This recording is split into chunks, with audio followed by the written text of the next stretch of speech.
PokeNERDS and all fellow Poke fans alike. You are watching the Poke Network's pokeNERDS Incorporated podcast, a Pokemon podcast created by fellow Poke streamers for Poke streamers and fellow PokeNERDS alike. I'm going to be working on the intro, so this is just the first one. So, this all comes from inspiration from our fellow streamer friend, Bargain Bin Gaming. He opened up the world of podcasts to me, and I've always wanted to do a podcast myself ever since then, so now I'm officially doing my own podcast. And I decided that, obviously because I'm the Pokemon guy, we're doing strictly Pokemon. And obviously, I had to recruit up a whole bunch of Pokemon streamers, and I pretty much knew right out of the gate who I wanted to be my pilot guest. You guys all know this man. He is the man who has basically been one of the biggest supporters in the history of my channel. He was actually the very first person to ever raid the Poke Network, back when it was the Poke Network. And ever since then, we've just been homies ever since, and we just been, doing what we can to drive each other crazy. So, as you guys can see, my guest of tonight is the one and only Jonathan, aka PowerPunchPlays. Hello, everybody. Thank you for the kind words, dude. Hey, hey, dude, you deserve every single one of them, man. I always credit saying, like, if I didn't meet you, or if you didn't meet me, the channel wouldn't be where it is or who I'd be.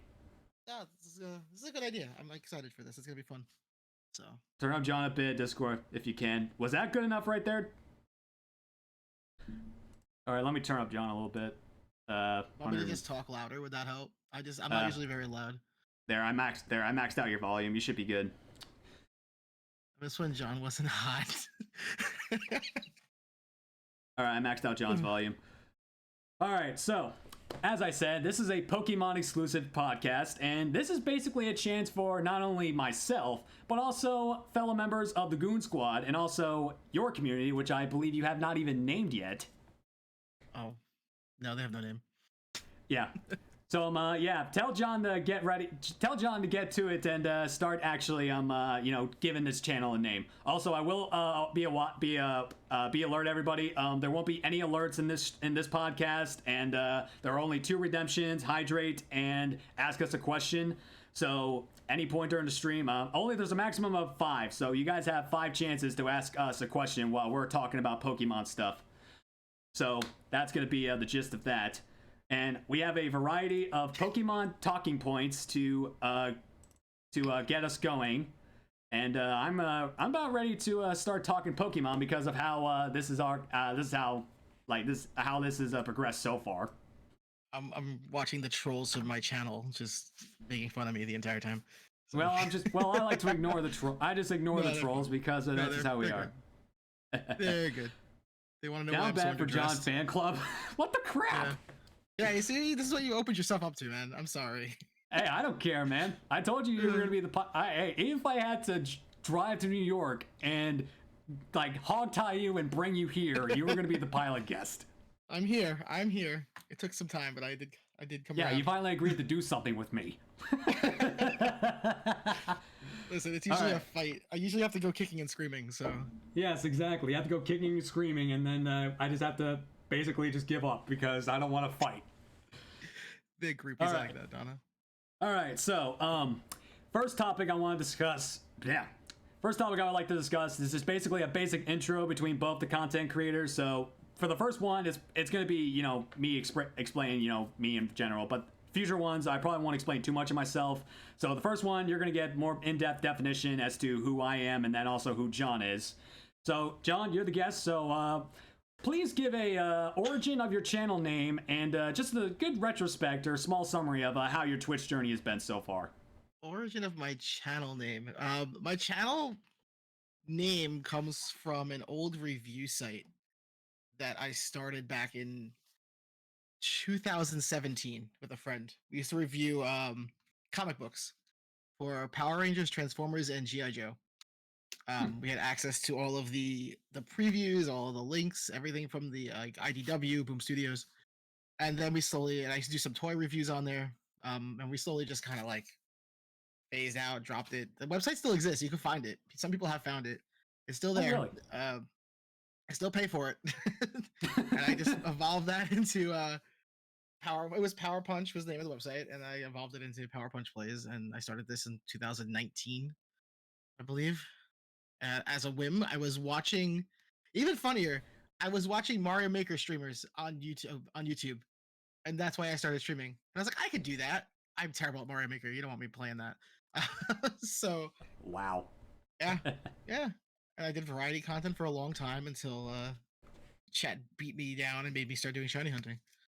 Yeah. Like when I met you, you were more of a variety like streamer, playing like Princess Peach, Digimon, and stuff like that. But now you've been like basically almost exclusively Pokemon for the past like almost a year now. All Pokemon, yeah, for a while now. It's been a bit. Yeah. Dynamax Adventures is what pushed me over the edge. Like I remember you used to saying like, no, I'm not a shiny hunter, and everyone just went like, yeah, no. Especially Still in there. me. There's a quote. There's a set quote in the channel. One of the mods knows it. It just says, "I'm not a shiny hunter." Pushed you off the edge. They did. They pushed me. I went kicking and like I said, kicking and screaming. Yeah, exactly. Yeah, because the way you kick and scream whenever you want to, I need to make you do something. All of a sudden, bam, we finally get to do something. All right. Well, for me, you guys know about. You might know about this, but it was actually let's see, it was 2019, and I was really getting into watching Pokemon content creators on YouTube about stuff like this, and I really didn't have anybody else to talk to regarding like Pokemon stuff like this, and I've always wanted to start like a Twitch channel or maybe a YouTube for Pokemon. So I actually contacted M&J TV. You know who he is? No, I'm not familiar. But I'm not familiar with anybody, so don't take that as a personal insult. It's fine. Well, he's one of the most popular Pokemon YouTubers out there, and I didn't know if I actually would get a response from him, but I actually did, and he just gave me some advice on what to do and how to get things rolling. And it didn't actually happen until 2020 when the stimulus kicked in. I invested that into my setup, my first rinky-dink setup, and I always wondered, like I've had this like name in my mind for a while. Like I've always wanted to like call myself. I've always liked to say I like the network a lot, so I wanted to put network in my name, and obviously Poké would put me in there. But the name Poké Network was pretty much already taken by a username that has been irrelevant for years. So I put an S in front of there, kind of like just as my first initial, so S Poké Network, and I thought I would be able to like do it better. But the problem is, Twitch doesn't allow you to use hyphens, and I don't like using underscores. So as you guys know, this year I formally rebranded to the Poké Network as a little more professional, and also to make people not pronounce my name wrong. That was my biggest pet peeve. I hated it when everyone started calling me Spoke, S-Poke, Pokey. I mean, I cringe every time. I liked it. Yeah. But yeah, all right, so now we got the little bit of retrospectives out of the way. Let's get into the Pokemon talk of the stream. So, John, what is your favorite Pokemon and why? I'm pretty sure everyone knows my favorite Pokemon is Kingler. Yeah, I've always, I never actually asked you why it's Kingler, though. I knew it was Kingler, but why is it Kingler? Why is it Kingler? Well, Kingler, I found that Kingler is strong. A strong Pokemon, a strong, solid physical hitter. Even though it's a monotype, I know. But yeah. When I played through Sword and Shield, a lot of you see the Kingler I had in Sword and Shield, it could take a Thunderbolt or a Thunder like it was nothing. It would just tank through it. So I've just found that Kingler is an all-around stronger Pokemon than most of the other water types. And it's nice to sometimes have a Pokemon that's a little bit out there as your favorite, I feel. I'm actually surprised at this point that your favorite Pokemon isn't Cloth. Cloth can go jump. He's upset because he can't find a shiny one. And actually, one of my community members actually found a shiny Cloth today, and he's just started the game. Everyone's finding Cloth. We did another sandwich today on stream, and it did not find it. Well, you guys should know by now, my favorite Pokemon is Obstagoon because, as you guys know, I'm a big fan of Dark types, and Like when Obstagoon was first introduced, I was like, holy fuck, this is a very cool Pokemon. And it wasn't until I started playing like you with Kingler and Sword and Shield. Once I started using it, I realized how much of a freaking powerhouse it was. It was very difficult for me to decide if Darkrai or Obstagoon was going to be my favorite Pokemon. But overall, it's just like no one was using Obstagoon as the mascot of their channel, so that's why I jumped the gun on Obstagoon as my channel mascot. So that's why today Obstagoon is my favorite Pokemon of all time. Oh yeah, I got this from my coworker as a Christmas present. Obstagoon has grown on me. Yeah, it's really fucking cool. Especially when you put a gut set on it, it is absolutely amazing. I like it shiny. I think it has a good shiny. I've got like almost got like 10 of those already. You're just hoarding. You're hoarding them. Hey, at least I found one with a recluse mark. That was like my biggest accomplishment ever. All right, what is your favorite shiny Pokemon and why? Hydrate, you nerds. Shiny Pokemon. I always say this. I feel like my channel knows this. Luxray. I always say Luxray. The only reason is anytime they make like a black and gold style anything, I'm a sucker for that. It's like my addiction to like any type of good water Nintendo makes in a game. Mm-hmm. It's just that's the only reason. I don't have any other reason to like Luxray besides the coloration they chose. It matches the luxury ball almost perfectly. Like it's just a really good coloration. Yeah, Strix is obviously agreeing with you because he loves Luxray more than anything. Oh, Luxray, I like that emote. Strix. Yeah, Strix has got some amazing Luxray emotes. But also, guys, if you're not following John on my end, use exclamation point guest in the chat. You'll be able to link him right away. I'm pretty sure everyone on my side knows my favorite shiny right now, but for those of you on John's side, my favorite shiny Pokemon is Greninja. Greninja is my now second favorite Pokemon of all time, and I always love Black and Red, and this Pokemon fits perfectly with that color scheme. So, and plus I've wanted one for so freaking long, and I've just never been able to get one. So as soon as I'm able to do so in Scarlet and Violet, you can bet your ass I'm going to be collecting some eggs. They're asking how long the cooldown is on the question. Wait, we had a question cooldown? Yeah. Wait, who asked the question? Yes, I don't know. Hold on, let me. I'm just looking at chat. Oh crap! Hold on, I need to move this over here. What's John's favorite porn category? That came up a while ago. We skipped over that. We weren't gonna. Yeah, we weren't allowed to answer that because it's supposed to be like a PG-13, not like that. I think Jake wants to ask a question. The cooldown is, I believe, is like hold on. Let me just double check that cooldown. You guys don't get to see my green screen. I feel weird. I feel exposed. My layouts don't edit to green screen. Let's see. Cooldown is like hold on. Let me actually decrease that. And actually add in more questions to that. So let me hold on. Let me decrease that in there. All right, there we go. All right, maybe you should be able to activate it now, Snell. Why is this PG-13 not 18 plus? Because this is my neck of the woods, and John may be rated R, but I'm PG-13. Rated R? I wouldn't put me up there. Not yet. Not yet. You were literally talking about giving head like 4 hours ago. No, I was not. There was someone else talking about that. I was not. You're the one who prolonged the conversation. I mean, sometimes you have to. Oh my god. All right, John, what is your favorite Pokemon type and why? Pokemon type? Bug, poison. Bug and poison? I don't have a reason. Honestly, I don't have a reason why. I just like those typings. There's a lot of really strong bug Pokemon. I think they're kind of underused in the Game Freak categories. I've grown more respect for bug types over the years. Yeah, bugs. I mean, you got some good ones. You got Beedrill, you got Scolipede, you got some really strong, heavy-hitting bug types that are just kind of pushed off to the side and forgotten about. So I think that's my only reason for that. Is just they're kind of unique to. If you talk to people, you get a lot of the same. You're like, I like fire, I like electric, You don't really hear people saying they like bug and poison too often. Yeah, there are some creators out there that can say like, hey, my favorite typing is bug, but I've actually never heard somebody say their favorite is poison type. That's actually a new one on me. I always flip between the two. Depends on my mood. Yeah, I mean, poison types have definitely gained a lot more rep over the years thanks to fairy types. A lot more usable. Yes, definitely. Poison gang. It comes as no surprise. For that. I mean, it comes as no surprise that my favorite type is the dark type because after all, my whole channel theme is based off of darkness.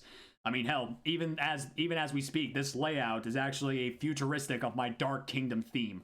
Like you can see, like my throne in the background, with the podcast desk, and it's actually kind of based off of the you know what at the end of Scarlet and Violet. For those of you who don't haven't gotten that far in the game.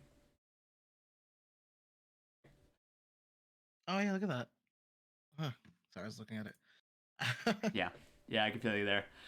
All right, well here's where the skinny here's where the trickery questions come into play. What is your favorite Pokemon game and why? This can include main series and spin-off games. Hey Warren, thank you for the raid, my goon. The alerts are off right now. Yeah, the alerts are off right now, so it wouldn't be able to play. But welcome in, Raiders. Welcome to the PokeNERDS Incorporated podcast. I'm the top goon, your host Spence, and to my right is PowerPunchPlays. Ignore me for a week. I didn't ignore you. Shut up. Favorite game, Black and White 2. Yes, finally. I feel like someone. The Black and White series was that pivotal turning point for Pokemon where the music started like really taking off. And I feel like from that point forward, the music in each game has gotten better and better. That's why I like it. There's no real, like, the story is you know. Like Driftvale. Yeah, like Driftvale City theme really went. Like you go from City is really good. Like there's some good songs in there. Yeah, like you go from the drawbridge to Driftvale, it's like depressing, and all of a sudden, it goes off. Oh, nice and upbeat. Black and White 2 are really good. Also, I will say this that Gen 5. Yeah, I also will say that the Gen 5 games are definitely the most mature Pokemon games of all time. Like, definitely have the most best written story of anything. Scarlet and Violet definitely, it gives it a run for its money. Question for John: what is the shiny hunt that almost broke you mentally, and why? Okay, answer that one first. Pancham. It was Pancham and Nidoran. Nidoran and BDSP almost made me have a mental breakdown because I just kept breaking chains. I think we broke 80 chains on Nidoran. Yeah, I was there for that hunt. The Pancham, 4,902 Panchams later. You literally dressed up as a panda. I dressed up as a Pancham. It was disgusting. Hold on. I'm pretty sure someone has a picture of that somewhere. Like, I'm used to wearing face paint at the finale of my challenge runs, but you did it you covered your whole face. I only covered from like below my sunglasses to my beard. Even weirder, I had to ask my mom to paint my face with makeup. I was like, "Hey mom, can you help me put this makeup on?" She's like, "What are you doing?" Like, I need to dress like a panda. I have like paint markers in my bathroom, and that's where I do the whole get up thing. All right, well, my favorite. Oh, sorry. What was that? No, sorry. I'm reading the chat. I'm trying to. Oh, I see. I mean, I'm trying to be as active in the chat as I can, but being the host, it's kind of like I have to better of two evils. But I've talked about this many times before, but I really like to divide my favorite Pokemon games based on three categories: storyline, overall decks, and just overall game. Storyline, like you said, is Black 2, White 2. I just really loved like everyone loves to give shit on Gen 5 because it was technically a soft reboot of the series, but it was the best written storyline in the game, in the main series games. Who can fucking deny that? I agree. Kitty time. All right. Overall decks is actually Pokemon Platinum. I just really like Gen 4, especially Pokemon Platinum, and it just really it just really gets to me with Platinum. Crap, hold on. Sorry about that. Turn me off. I can't see myself. I'm blocking my my camera on your end. Yeah, sorry. I'm trying to not touch this other monitor, so I'm like this is still a learning curve. All right, so oh yeah, and overall game, Heart Gold, Soul Silver. Like I can't deny that they're just masterly crafted games. I think they're good. I like Heart Gold, Soul Silver. That's a good refresh of Gold and Silver. I think they did a good job with that. like the Pokewalker definitely, put that game over the top. Like something that has never been done before. Back then, it was like, wow. I actually remember using my Pokewalker on this giant hill I had in my backyard, and I would used to walk up and down it all the time, just getting steps in for this Pokewalker. It was like, wow. It just seems so cool to me.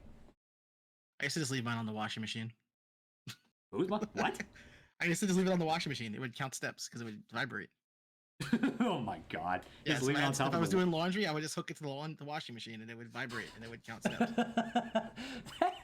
That's like trying to put it on your. That's like trying to put it on your feline companion or your dog, Yeah, because they just go around all over the place. I would just cheat. Yeah. Oh man, that's really interesting. All right, so now that we got our favorites out of the way, why don't we talk about our least favorite categories? So, John, Okay. what is your least favorite Pokemon and why? Least favorite. There's so many to choose from. Yeah, but which one has caused you so much heartache that you would rather like bury your face in a dead skunk than use it ever? I have to say, my least favorite Pokemon, design-wise, I hate Stunfisk. I hate it. I hate that I got a new form. I hate everything about it. I just hate that Pokemon so much. I think it's stupid. I think it just should be deleted. Just get rid of it. It just I don't know why. Stunfisk. I say it every time I see it. I hate Stunfisk. It pisses me off. It just makes me mad. Yeah, like I've never actually been a big fan of Stunfisk. I mean, I just hated its derpy design, and its 3D rendering did not do it well. No, I don't like it. No, it is not. It is not well. I would even put Everyone knows. Stunfisk ahead of Bruxish. Like, I would rather deal with Bruxish and its terrible design than deal with one Stunfisk. I mean, Bruxfish can be decent. I mean, even in one of those worst playthrough teams, it has decent coverage moves at least. But Stunfisk is like, ugh. Yeah, no, not a fan. Everyone should know mine by now, even on your end. And believe it or not, it's a dark type, a lowland Persian. Oh yeah, yeah. So let me just go depth and detail. So Stupid round head that it has.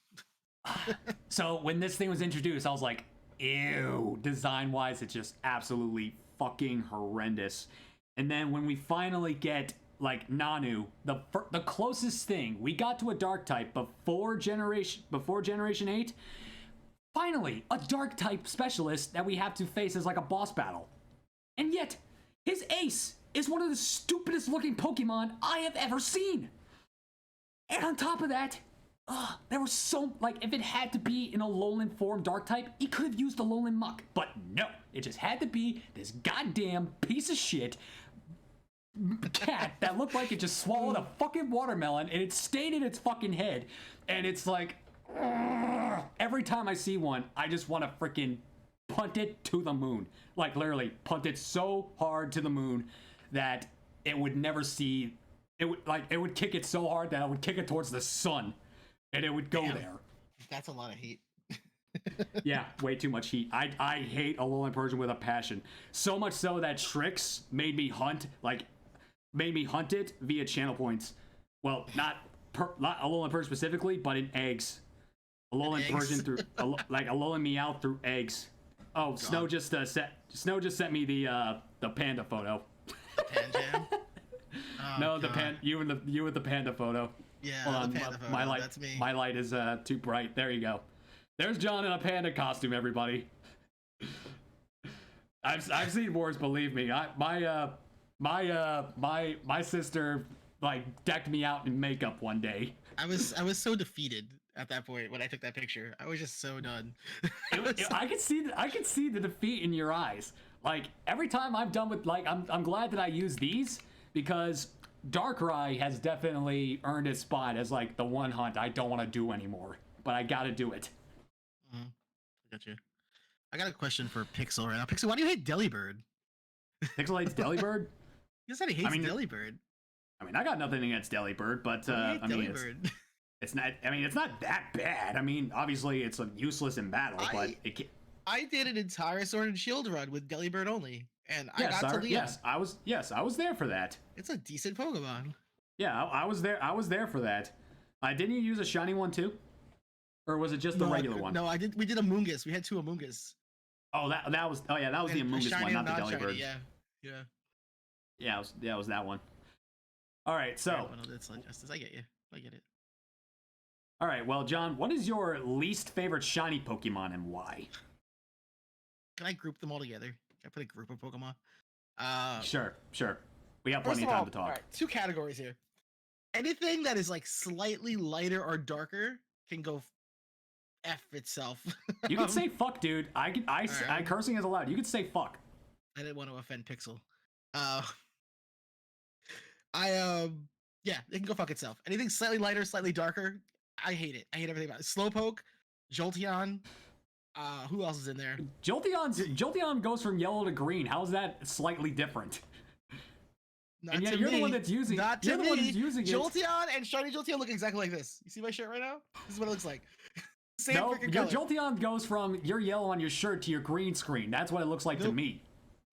Not to me. I'm colorblind. Hey, I wear sunglasses all the time, and I can see the difference. I've got a red-green perception problem, so anything that's too close in color, it's the same color. Oh, I actually didn't know. I actually didn't know that. It's really learn frustrating. something new about you. Yeah, see, learning something new. Yeah, very frustrating. Other than that, I say any of the Gen 1 Pokemon need a touch up. I say it all the time. I'd be happy if they went back and changed like Gen 1, Gen 2, instead of altering a little bit of them every game just to make it a little better. Because there's a lot of green, a lot of pink. You know, some of them don't make any sense. Well, I gave Charizard an upgrade, so why not upgrade the rest of them?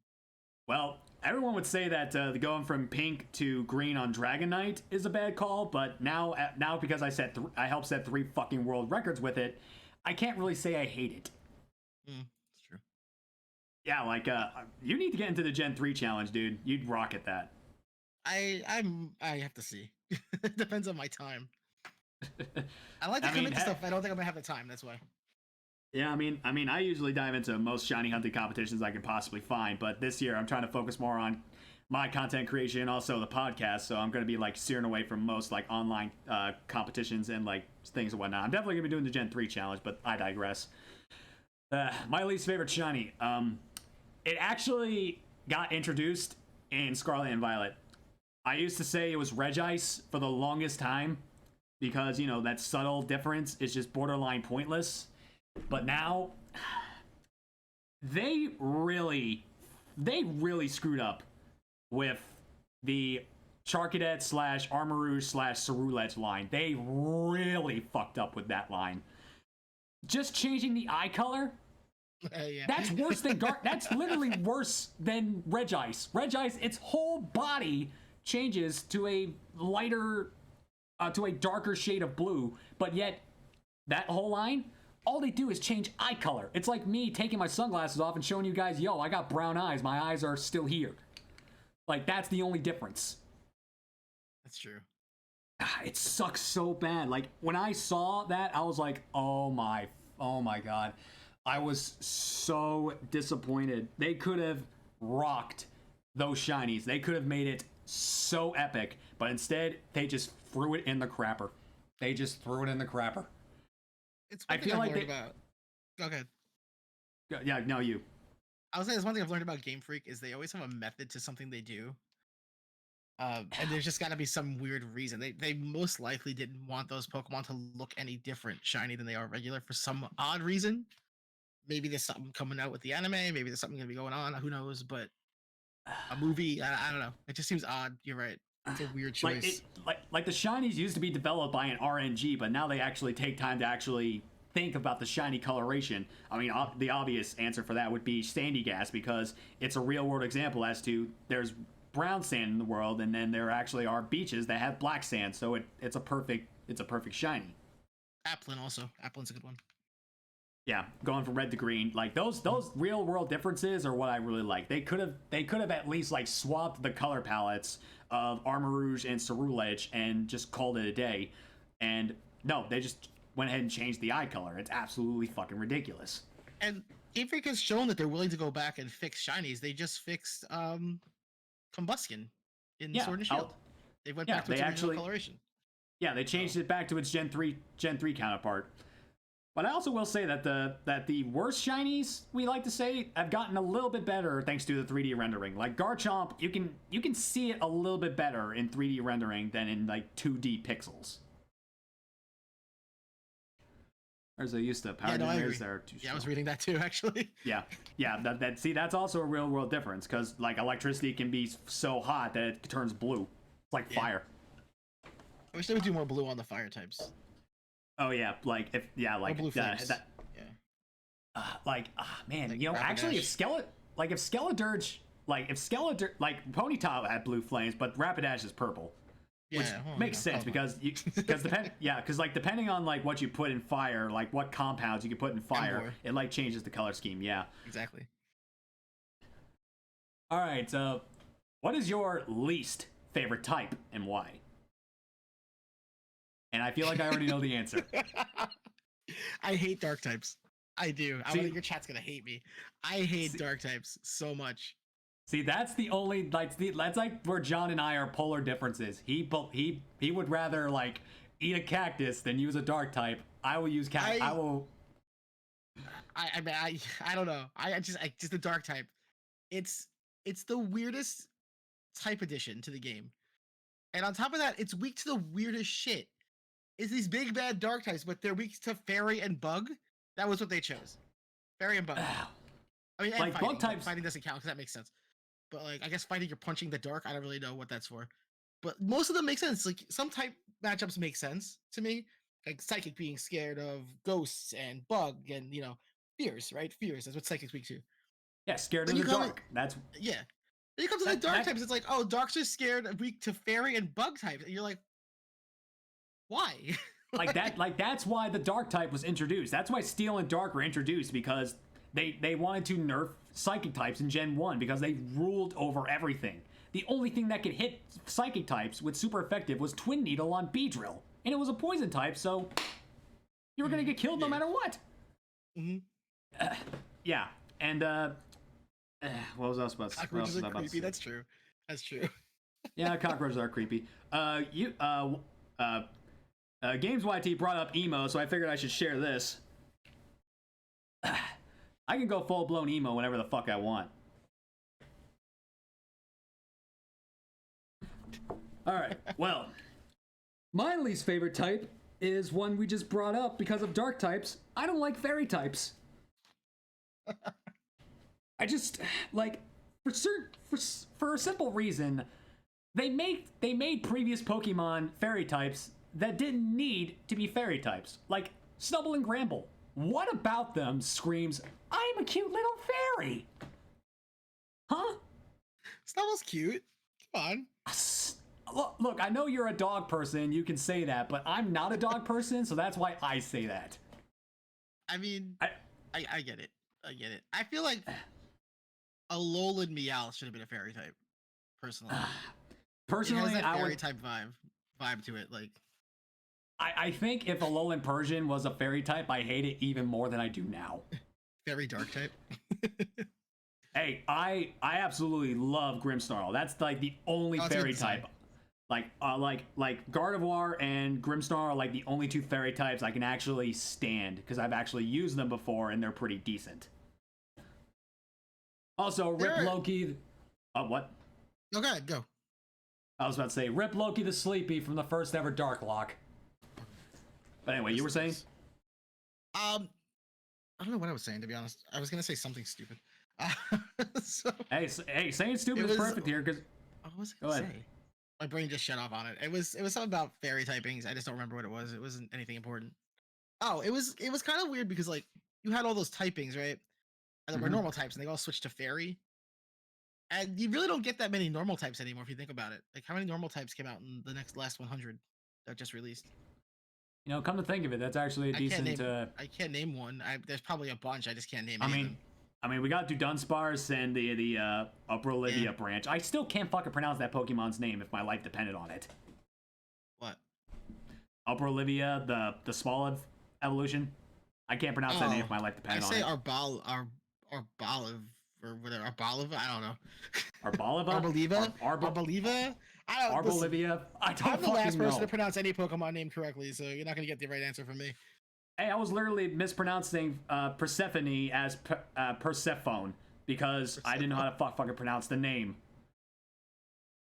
Lechonk, yeah, it's Lechonk. Yeah, I mean, yeah, we got Lechonk. I mean, we got a few more normal types this gen. Hell, they gave a lot of love to they gave a lot of love to ghost types in this gen. They gave a lot of love to ghost types. Jake loves Lechonk though. So. Nah, I can take it or leave it. I don't mind it. I didn't use one, but I don't mind it. I mean, I found a shiny Oinkalone, but I've never found a shiny Lechonk. I just found one recently. Was it 2 weeks ago? Yeah. I found one a week and a half ago. Yeah. Again, I remember that. I mean, either I was there or I saw it on your Discord. Like literally, whenever I get hunting friggin' cloth. Like whenever I get a Discord ping when you're live, it's either you got a shiny or somebody else posted something. I'm always on the lookout for whenever I see a ping in my Discord. All my Discord servers I'm in, I wait for your ping just to see whatever the hell you found. You got a lot today. You got a lot done today. Hell, you got a decent chunk today. I fucking found 11 iron jugulars. Beside them. Yeah, you're insane. I don't know how you did that. I don't know either. Yeah, I used like 5 sandwiches. We've been letting Punchbot decide the hunts with RNG. So yeah, it's honestly been kind of fun because we just hit the button and whatever number it is, we go for it. And that's been how we've been doing it. That's kind of like what I've been doing, except I'm not like doing RNG. It's like whatever feels right, I go for. Like if I see an outbreak I want to go for, I go for it. And also, I need to get off my ass and make a demon bot. I need to get off my ass and do that. Mm-hmm. You do. Stop being so lazy. Do you know how much integrating? Do you know how much like networking I've had to do for this podcast series? You've seen how many content creators I've already invited to the nerds in Discord. Yeah, I've seen it. I was looking at it the other day. Yeah, we still got a lot more podcasts in the future, everybody. So. Spencer turned to me for most tech help. Look, you helped me out today, Shrix, and I thank you so much. Let's set the bot up for him. I'd have to set the bot for him. Look, I do it myself this time, okay? I do it myself. I'm good at running my streaming software and whatnot, but when it comes to like stream elements, bots and whatnot, like I just suck somehow. Mm. Beast mode, what's up? All right, Ryu had a question in there. I don't know if you saw that. Oh wait, Ryu had a Rio redeemed the question? Yes, I think he just said it. I don't know if he redeemed it or not. I can't see that on my end. All right, we'll answer this because he's a VIP. So what would you guys say were your shinies you were disappointed with when you saw the shinies for the first time? I mean, I obviously brought up Charcadet. Paldean Tauros. Oh yes, that too. That's a shitty shiny. It should have just gone to regular Tauros colors as a shiny. That would have been a great like reflection back at the original. Personally, it's shiny, looks like the original one. Like that's cool. Personally, I would have liked a different shiny because they did that with a Alolan Muck, and I kind of didn't like that. So I would have liked for like a different, maybe I don't know. Let's see. Jeez, there's not a lot of other colors of bulls out there. I mean, they're albino bulls. It could have gone from black to white. They could have gone black to white. I guess that would have been funny. Yeah. All right, John. What is your least favorite? Oh, what are you laughing at? I'm laughing at Crystal. Oh, that's all. I actually found Paldean Tauros the day that somebody raided me, and she was hunting for it. Oh wow. Yeah. I'm surprised that she didn't try to strangle me through the webcam. All right, but anyway, what is your least favorite Pokemon game and why? This could be main series or spin-off games. Any Pokemon game that can be your least favorite. Mystery Dungeon. Any specific one or just the whole series? All the whole series. Burn it. Never make another one ever again. Just delete it. Give it the F-Zero treatment. Never bring it out of the vault. Just keep it away. Nobody likes it. It's a stupid game. Which one did you play that gave you such a bad experience? I've played 3 of them. I played the first one, the second one, and I tried playing XD when it came out, or whatever, DX or whatever the hell it was. They all suck. They all are boring. It's the same shit over and over again. It's boring. I played Super Mystery Dungeon, and I thought it was okay. That's all I'll say. They're not good. I don't like them. I would rather have a new Pokemon Ranger game than have a new Pokemon Dungeon game. Yes, yeah. I loved the Ranger series. I played Almia and Guardian Signs. I would wonder, like, I feel like if we got one for the Switch, it would be literally one of those Pokemon Go things. We'd have to like circle around and like make big old circles with our Joy-Cons just to get back the Pokemon to go. Oh my god, that would be so annoying. I'd be mad. Also The drift. The drift. I'm still waiting for Detective Pikachu 2 on the Switch. They announced it years ago and they've never touched it since. They're good at that. Remember the remember Pokemon Sleep? Oh, that was the stupidest. That was like that was the stupidest thing I have ever seen them introduce. And then the Wii had the vitality sensor for your finger for the Wii Fit board. Still waiting for that. God, they showed it off at E3. That was the stupidest. Like that was the stupidest thing I've ever seen out of them. Pokemon Coliseum would be an amazing sequel. You're right. Yeah, I mean, I would like to see a Gale of Darkness sequel personally, because I wrapped up my first ever playthrough of it earlier this year, and it was so much fun, and it made me laugh so fucking hard. We'll get to that later on, but in all honesty, I don't like X and Y. Don't get me wrong, Mega Evolutions were cool, and hydrate. Oh, it was like what? Like, don't get me wrong, Mega Evolutions were amazing, and like, yeah, obviously Greninja being introduced is my favorite thing. But they could have done a lot more. After the main story is wrapped up, they just basically say, "Here you go. Here's a train ticket. Bing! Go to a town that does absolutely fucking nothing." I agree. And plus, it was too easy, way too easy. Like heck, my sister did a playthrough of Y, and her final team was a Delphox, a Blastoise, Yveltal, and 3 fucking Furfroos, and she won. X and Y is, you guys. I have an opinion on X and Y. I think everyone knows it. I hate its fake, stupid 3D it tries to do. That game actually makes me nauseous. I can't play it. You get to, what is that? What city is that? Lumino City, the middle one. Yeah, Lumio City. With the fake Eiffel Tower, that one. It makes me nauseous. I can't play it because I get to that point I want to die. Like, the way the camera moves and shakes around and shifts the character, it's really bad.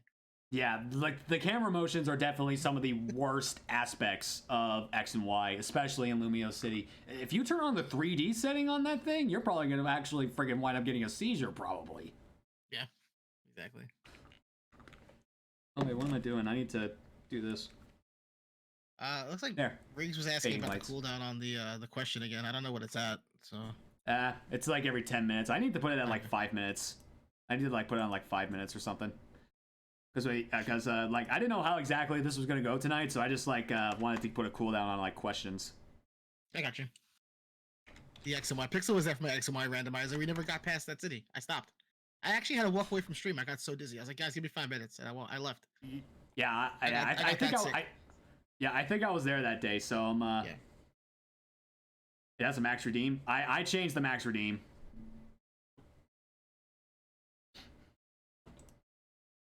Yeah, it should be, wait, I could have sworn I changed it to something else. What the crap? It says all rewards. There's no way you guys redeemed it 10 times. You guys didn't redeem it 10 times. I have it set at 10. I don't know. Yeah, I don't know either.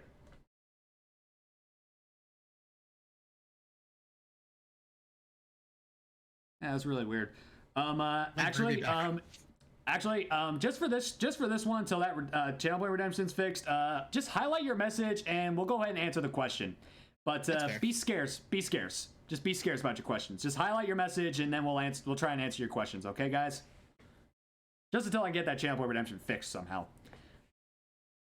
All right. Well, we got to all the favorites at least out of the way. So next topic I want to talk about is like your very first experience with Pokemon. Like this could be anything Pokemon related, like TCG, games, anime, etc. I mean, as long as you're comfortable sharing it, I'm perfectly fine with you saying like what exactly it was. You, like as early as you can remember. Like what was like the one? No, go ahead. Finish your sentence. Okay, we already got questions out of here. Hold on, let's answer these first. Spence, what do you think about the current hyper-offensive state of the Pokemon singles metagame? I cannot answer that because I am not a competitive player. I do not do competitive by any means. I can build competitive teams, but I do not do it. What is the single worst part of community you've encountered while streaming, except the bot streams? You want to go first? My. We're already getting bombarded by questions. This was the mistake. No, you're fine. No, it's not a mistake. It's fine. This is good. This is chat. Go ahead. All right, go ahead. What is the single worst part of community you've encountered while? People who think they know everything or want to like tell you how to do something when you're doing it your own way anyway. Like, it doesn't matter. I'm doing it my way, and that's how I'm doing it. Like, if you have something helpful to tell me, by all means, give me the information. But don't sit there and be like, you're doing this wrong because, and just give me a list of reasons. Like, I don't care. At that point, you can leave. I don't need you. You know what I mean? That's like, how I hate it. Like, I hate communities where, like, the top gun of the community feels like they're so above everyone that whenever you do something in a community and you do it pretty much in like the same concept as like various other members, you don't really you don't alienate people that are not like in touch with that community in sense. Like community members that have been there for longer than you have, like you don't just alienate them because of that crap. I've had that experience with a couple of content creators, and I've pretty much dropped that because I don't like that toxicity. I just feel like it's really toxic, and I don't like being around that. Just as an example of what I was talking about, because I see Crystal and Riggs think I'm like targeting them, and I'm not. There was a person in my chat a few weeks ago when I was doing cloth eggs, and they insisted I was doing my eggs wrong. And I was like, I'm doing the eggs, I want to do the eggs. Like, it has nothing to do with right or wrong. I'm still getting to the same end result. The end result being shiny Pokemon. And I know me and Jake went back and forth joking around about it, but it really doesn't, like, that's not helpful information. But like, yeah, Crystal, like, tell me to move change a move. That's helpful. Riggs yelling at me about a ball choice. That's funny, you know. You're indeed doing them wrong. I will find you, Jake, and I will say nice things about you. Hey, I'm dressed up as I'm all fancied up so I can be a bounty hunter. Hey, there we go. Yeah. All right. Also, Jake, I will actually ask that question. We'll answer that question at the end of the podcast. Okay. Oh, and also, I got.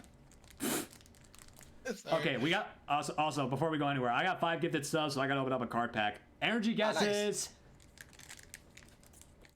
And of course, they're Spencer proof.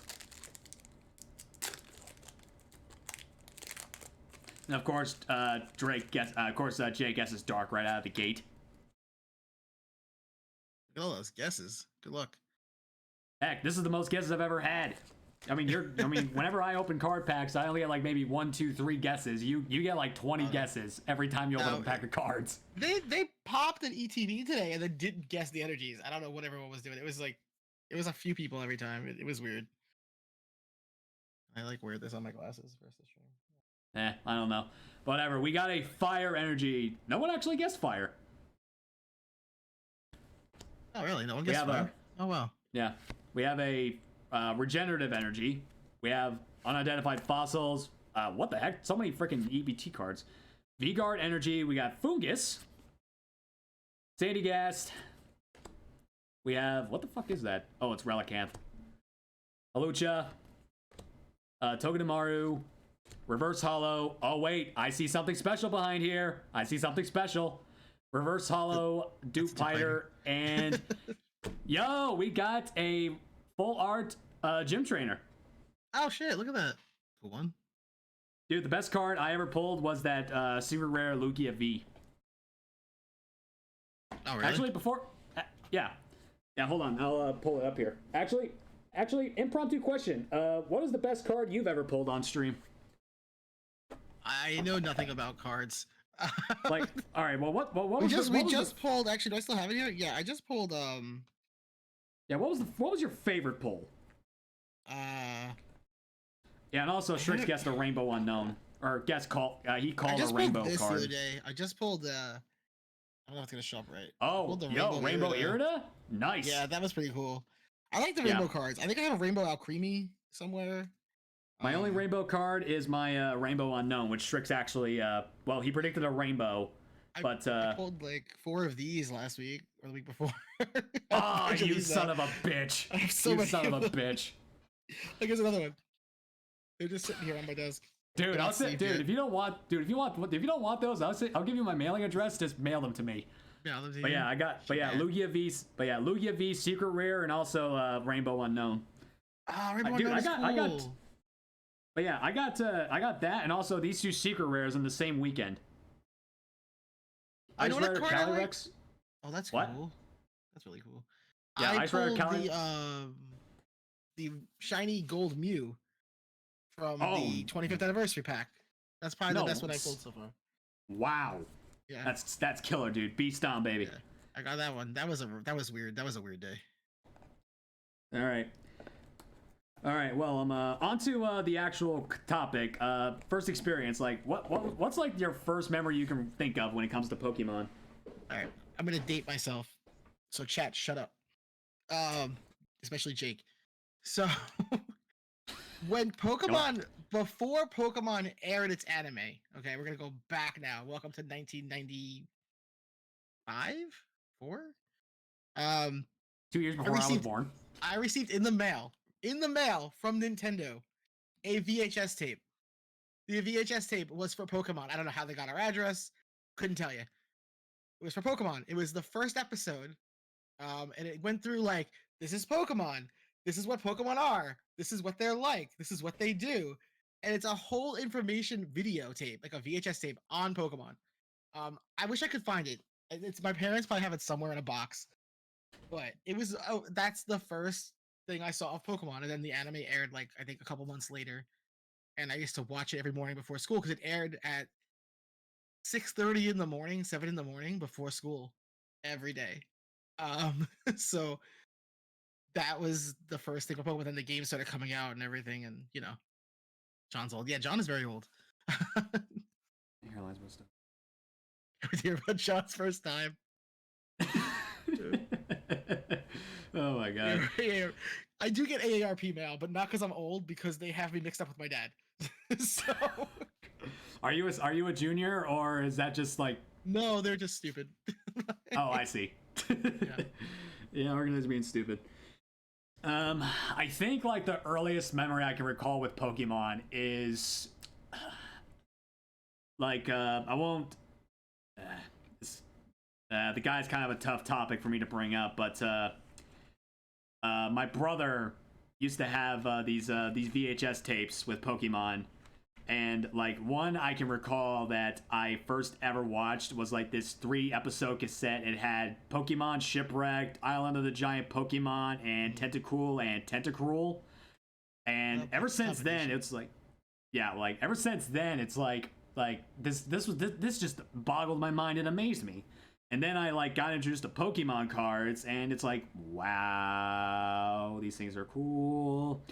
And it wasn't until like I keep forgetting what year it was, 2003 or 2005, whichever year Ruby and Sapphire was introduced, is when I actually first played a legit Pokemon game. So like it was like a few years build up, but yeah, like that's where like Pokemon's road and me officially began, from playing Ruby and Sapphire to all the way now. The band episode about Tentacruel? Wait, there's a band episode with Tentacruel? Yes, there's a band episode of Tentacruel where it smashes a building. That is Tentacool and Tentacruel. I didn't know that got banned. Yeah, it's banned because of September 11th. They didn't ban it. They pulled it. It's not banned. That makes sense. Like it's a banned episode. It's just they don't air it anymore. It's no longer around. I mean, they straight out banned episodes with like guns and epileptic seizures and like smashing a building. Remember, guys, Porygon did nothing wrong. Pokemon said it themselves in tweet. I can't eat sugar right now. I'm on clean eating. I would love a Snickers. You have one? Dude, I probably gained like 20 pounds after my surgery. Maybe 10, 15, somewhere around that ballpark. Yes, the Porygon episode is Pikachu's fault, but that's why they tweeted Porygon did nothing wrong, but then they reversed course because they realized how insensitive that was. Blood, we are not going to talk about that episode. Just eliminate it from your mind. Yeah. So the James episode, oh god. Yes. Only a tie with Charizard, Pikachu. What the heck did that even mean? All right, now we're gonna come to the podcast point where we're just gonna share some experiences that we've had with Pokemon. Like these can be like personal moments that you've had that you felt were very noteworthy, or these can even be moments on stream which you felt like are some of the coolest things you've ever done. But as long as you're comfortable sharing it, I'm okay with you talking about it. So just give us some good give us some good insights. What kind of cool, crazy experiences have you had with Pokemon? I don't think I'm following the question, but I mean, What do you mean you're not following? I don't know. There's got to be like some noteworthy moments you've had either on stream or outside IRL. I've had that a ton of stuff. Like obviously, I do a lot of shiny hunting, so there's all those moments. I mean, you can bring up you don't have to do like a whole slew of them. You could just like give me like I don't know, maybe 3 moments that you felt were super noteworthy. Question for John: why did you do the Delibird run in Sword and Shield? Why did I do the Delibird run? It was just a Pokemon that came to my mind, and I was like, this might be interesting. Delibird only learns 2 moves.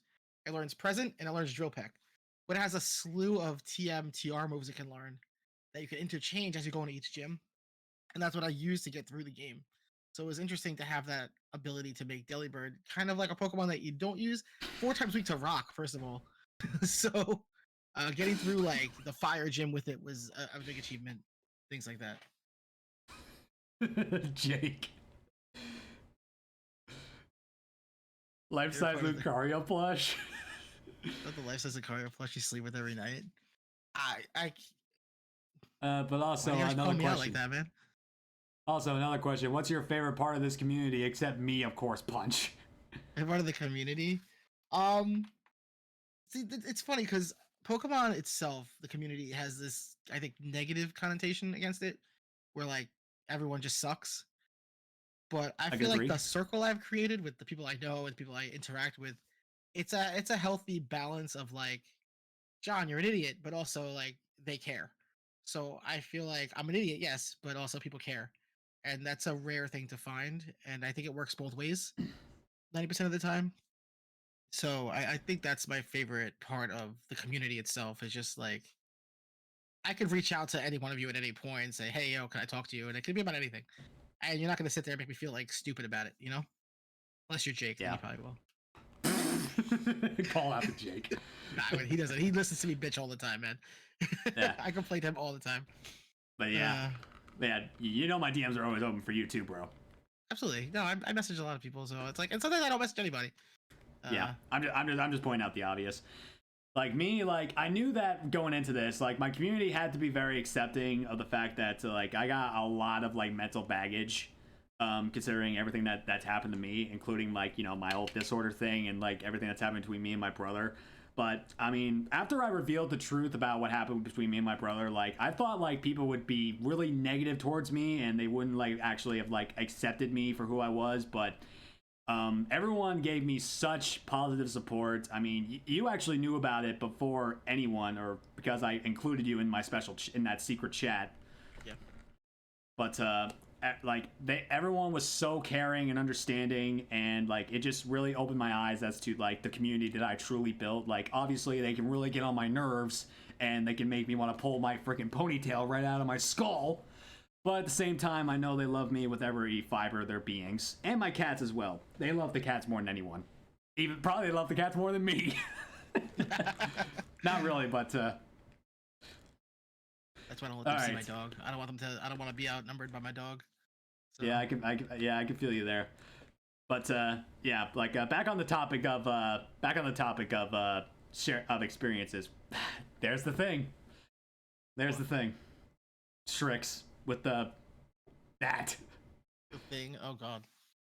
It's the emotes. You want to know how that came into fruition? I like that one. That's a cool one. I'll tell you it with my shared experiences, but give us some of yours. Give us some of yours. Like, what's some of the craziest things that's happened to you while you've been live?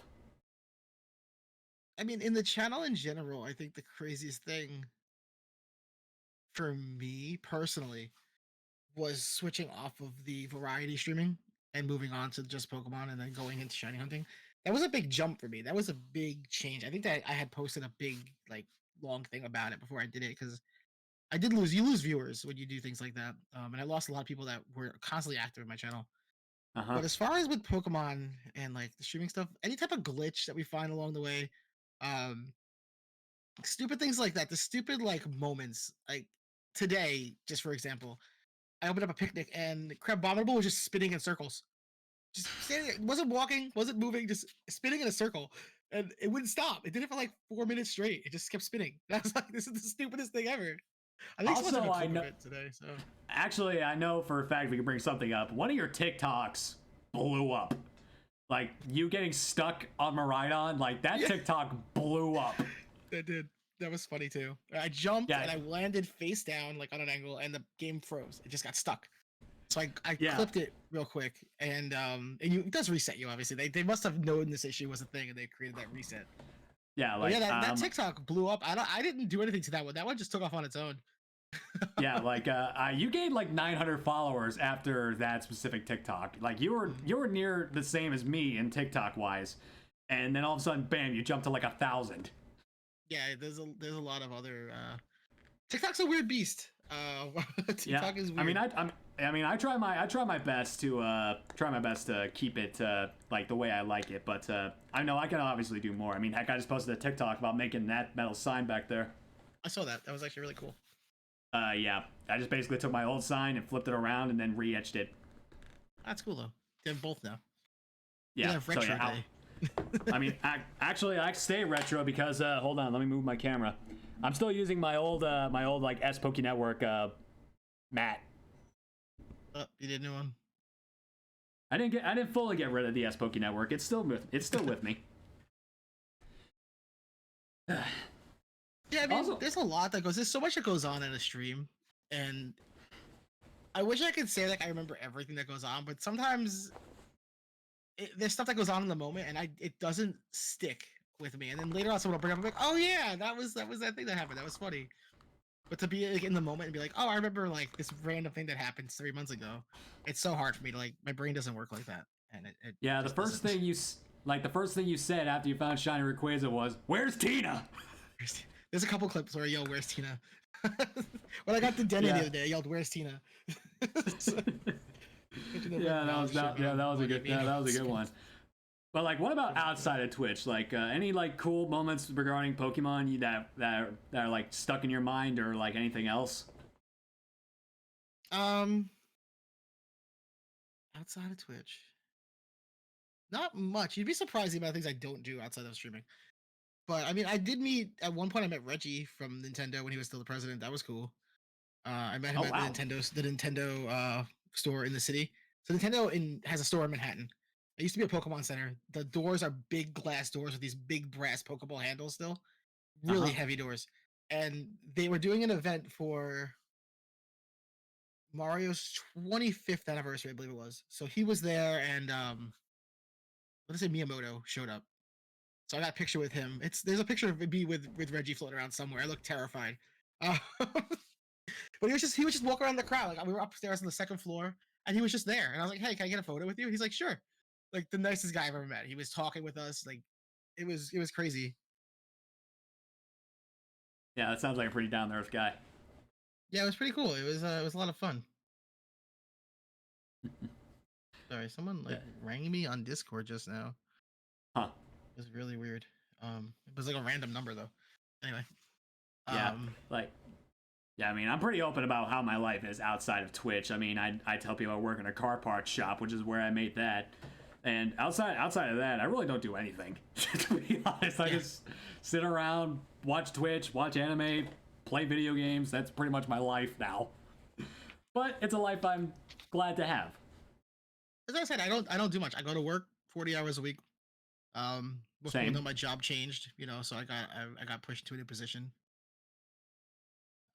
Yeah, I knew about that. And yeah, it's been a day by day.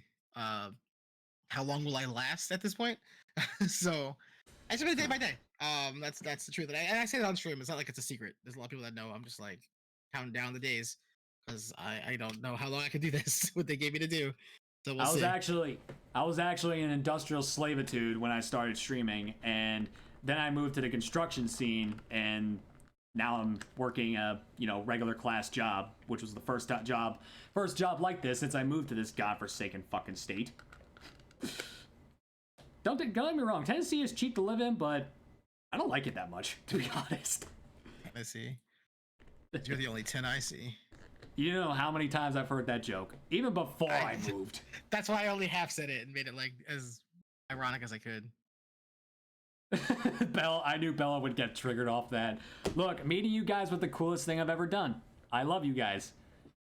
It's just that sometimes this state is a pain in the ass. But yeah, I mean, actually, Pokemon brought me to, it brought me to Bella, Shrix, Kiba, Dakota, which is Big Ape 93, and my friend Nate, Jurassic Nate. We all like piled up. I mean, you've seen pictures of me doing this. We piled up together, and we went over and we went to Millington, which is where they live, not the exact city, but where they live. And I mean, heck, this was like a mini TwitchCon because I mean I didn't get to go, but my goal is to go next year. I mean this year. But Pokemon brought me to some of the coolest cats I've ever met. So even though it's not Pokemon related, it's Pokemon based. But like I've had some pretty insane moments on Twitch myself. I mean, like probably the most, like obviously the 151 Dragonite. Because let me bring up one of these off the wall. You flexing right now? Kind of. I love it. I mean, even though that's my old username, I am a Guinness World Record participant. So I didn't think I'd ever do this with Pokemon. So hell, we're still waiting on Guinness to approve the Gen 2 records. But the community is kind of up and down as to like what was the greatest reaction I've ever had so far when it comes to my shiny hunts. Like, it's basically a mixed bag between my Alolan Vulpix and Let's Go, my Dragonite, my Solgaleo, and my Zygarde. Like, those ones were, like, over-the-top reactions right there. Because every time I jumped out of my chair and, like, started, like, jigging around, especially on that Vulpix. Oh, like, man, that Vulpix. Hey, don't get me wrong, that Vulpix is one of my MVPs of my Let's Go team, but still, it took fucking ever to get. Like, 3 months. Yeah, it took you a while. I was like, this guy's not gonna, he's gonna have to give up on this. And you just kept going. You kept chugging along on that Vulpix. I was like, he's been doing this for 12 hours today. Like. No, that was during at the beginning of that challenge run, and I fucked up big time. It actually is a mechanic in Let's Go.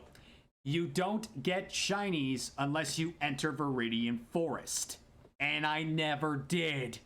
I spent 12 hours of my life just sitting for no fucking reason.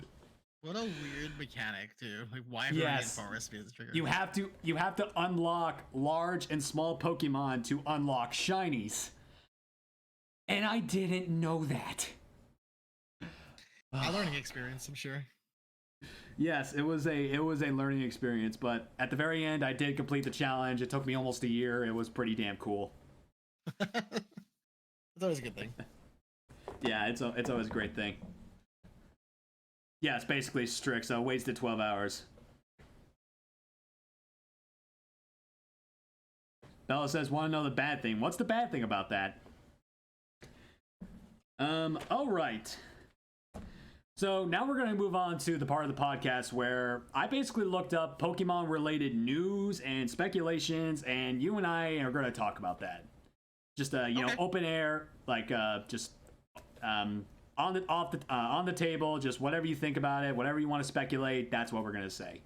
Can we talk about how good my beard looks in this lighting? Yeah, we both got some pretty decent beards. I've been maintaining looking at it in the camera. I'm like, oh. Like, you got a better mustache than I do, but you got a better mustache than I do. I can say that, but I've been working on making sure this is all poofy. I sent you at 2 a.m. I don't. You sent me a lot of things, and if you mean 2 a.m. my time or your time, Crystal? All right. So the first thing I actually wanted to bring up was actually most of this is fairly recent, but I wanted to get your thoughts about this. Did you see the 1008 video? Yes. What was your thoughts on that? Like, to me, it was just nostalgia galore and Reller memes. That's all that came out of that. I liked it. I didn't realize that in the national decks that Goldingo was Pokemon 1000. So Yeah, and now needing the 999 coins makes sense to me like because they that's made 999 1000. like they borderline made it that way because Gimme Ghoul is 999, but then once Gimme Ghoul gets all 1,000 coins, it becomes Pokemon number 1000, which is made out of 1,000 coins. Yes. So yeah, it's like perfect cement Pokemon number right there. But yeah, like it was so nostalgic for me because like you see all these encounters from every single series Pokemon game. And also somehow the shiny Hisuian Typhlosion got in there instead of the regular one. I actually saw that on Twitter. But yeah, speaking of Twitter. Yeah, that's interesting. But yeah, speaking of Twitter, for about 12 straight hours, my feed was full of Reller. Reller. I hate this Pokemon so much now. It's almost going into my top 10 because of that fucking face. It has such a good face, though.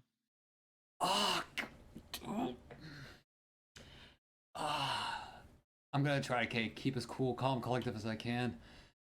Seeing that face over and over and over again, like, especially on a Pokemon that I knew I didn't like because it was basically just a fucking dung beetle rolling around a ball of shit. It's not mud, it's shit. And its shiny is rolling around a golden nugget. Mm-hmm. Oh, God. It just literally makes my blood boil. It just really made my blood boil. What's the best? Top 10 equals at your qualification. Oh, God. But yeah, like, have you seen so many Reller memes that you want to freaking kick it to the moon?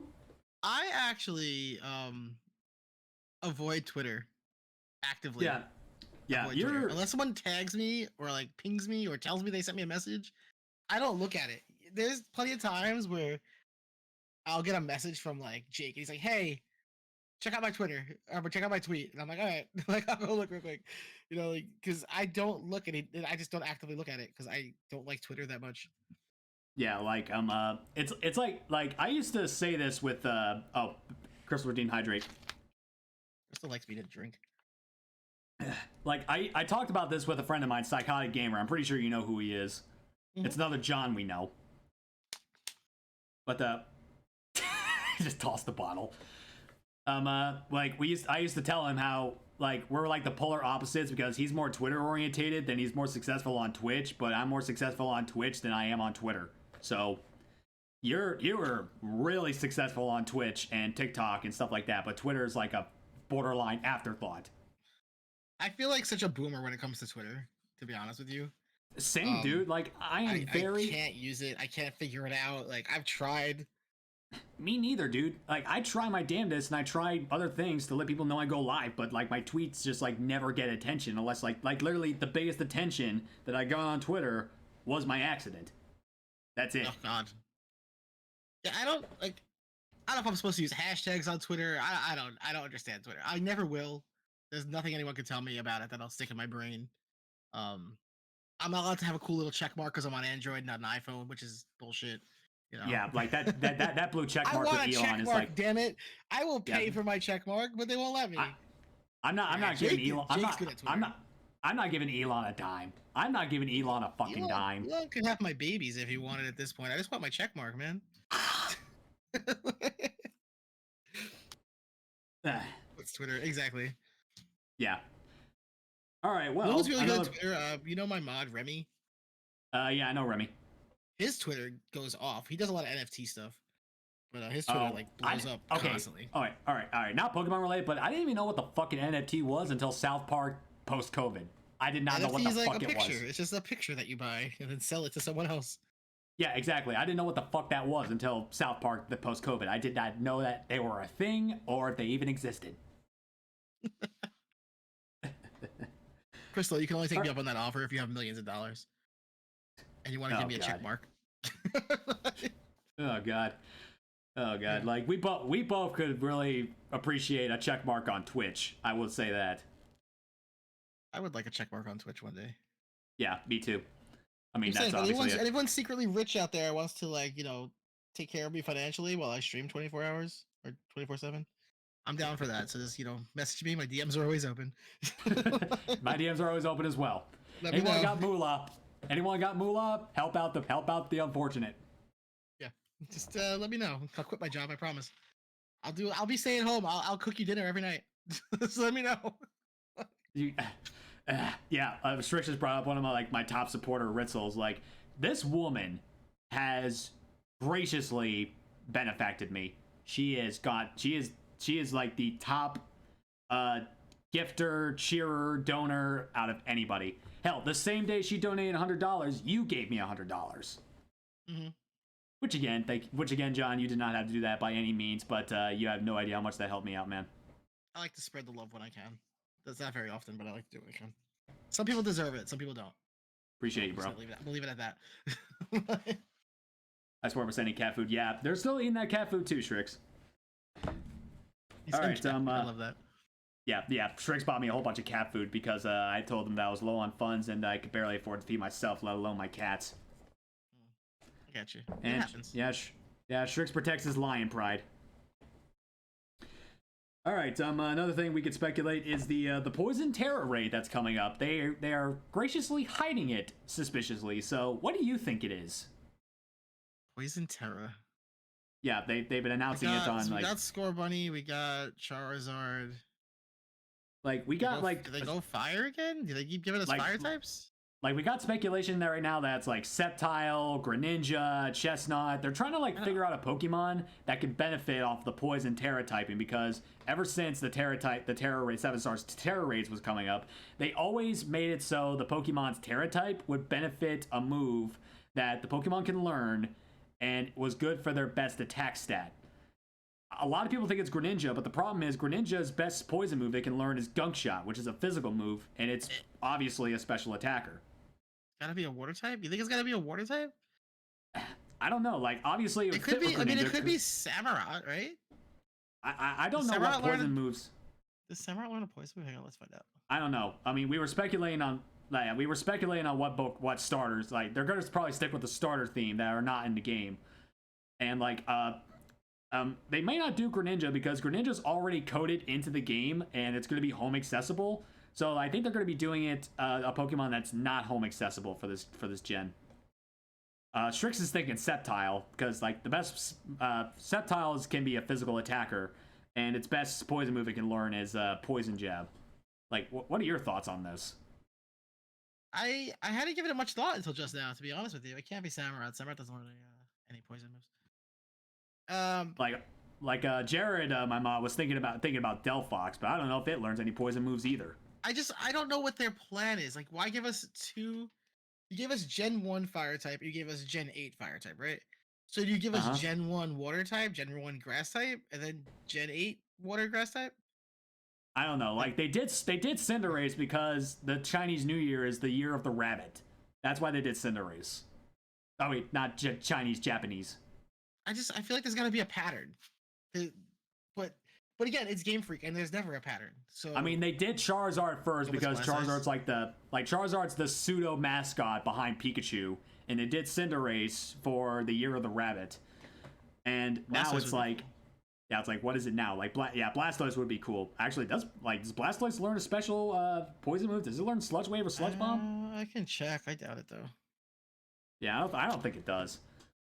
I don't think so either. But we can take a look. Let's see. Blastoise. Did you learn any poison moves, buddy? It learns a lot of moves, none of them being poison. It can learn psychic moves. It learns Mirror Coat. Did not know that. Yeah, it can learn Mirror Coat. But yeah, like, I mean, a lot of people think it's Greninja because of like frogs can be poisonous, like the chat is saying, and on top of that, like poison fits like the ninja theme because ninjas can be like poison assassins. I'm never a big Greninja fan. So I mean, obviously, Greninja, I'll probably be a little upset because Greninja is on a Charizard level for me right now, where it's just like, get out of my face. I think it was back in 2016. Greninja was voted the most popular Pokemon of all time. I'm not a fan. Yeah, and plus, like I said earlier, I want this fucking Goth Frog. And they got rid of So, yeah. Ash Greninja. It's not in the Actually, possible it's still. spoilers. Actually, I looked on Cerebi. It's still coded in the game, but they nerfed the ability. Did Now they instead code of it in giving the game? Greninja like a 100 base stat boost, they just raise its special attack, and speed. That's all they do. Last place going to Miracle, yeah. Just like catching up on chat, sorry. I don't know. I guess the Greninja makes the most sense. I mean, Delphox would make sense. I mean, it's not going to be Emboar, right? I doubt it'll be Emboar. If they did I don't think it's another gonna be any fire of the, starter, I can't. Yeah. like I don't think I hope they do another fire starter. They better give us something else, to be honest. Oh, Well, like I also, you left have to the look drop. at it too. Emboar Tepping haven't been in the game since Sun and Moon. Well, actually, they've been coded in the game since Gen 5. No, I'm saying, but they haven't been in They've been coded since 5, 6, 7, and they weren't coded in 8. Yeah. Emboar's trash. Emboar's trash though. Jake. I've grown more on Samurott thanks to Hisuian Samurott over Emboar, to be honest. And no, it's not because it's a dark type. It's because it looks a lot menacing. Looks more menacing. I'm not a fan of the Hisuian remakes. They're cool, but I could do without them. Yeah, I mean, I've only played through Arceus once since I started playing it. Also, let me ask you this: have you touched any other Pokemon game besides Scarlet and Violet since its release? I downloaded Pokemon Cafe Remix, but mostly because I was bored. I didn't play it. But I Does mean, that like count? main. Nah, not really. But yeah, like main series games, you haven't touched them since, because I haven't. I haven't touched Sword and Shield, BD. Actually, correct me. I did do Darkrai for 4 hours during my year-end stream, so technically, I have touched games outside of Sword and Shield. Yes, Crystal, I do hate Overquill. I haven't touched them. There is the possibility of going back to Sword and Shield just to finish up Sobble because we kind of left it open. We never got it, so Yeah. some of chat has been asking, and that's I try to do what everyone wants. It's hard, yeah, as you know, to make everyone happy. I try to do the best I can to give people creative content. I mean, I try to do my own thing, and then I try to give people what they want. I just try to do a mixed bag, because at the same time, if you're not having fun doing this and you're just like just doing what everybody else wants, it's like, why are you doing this in the first place? I mean, I can understand you perfectly. But, I mean, you're rocking with whatever you're rocking with what you're doing. You're like. I'm not doing anything crazy. I'm just doing what I've been doing. I haven't changed. I guess that old adage is like literally just be consistent. That's all I'm doing. Well, right now, Shrix, I'm not really opening those redemptions because like I got so much on my plate right now. It's like I don't know if I'll have time to actually get to these things. Mm-hmm.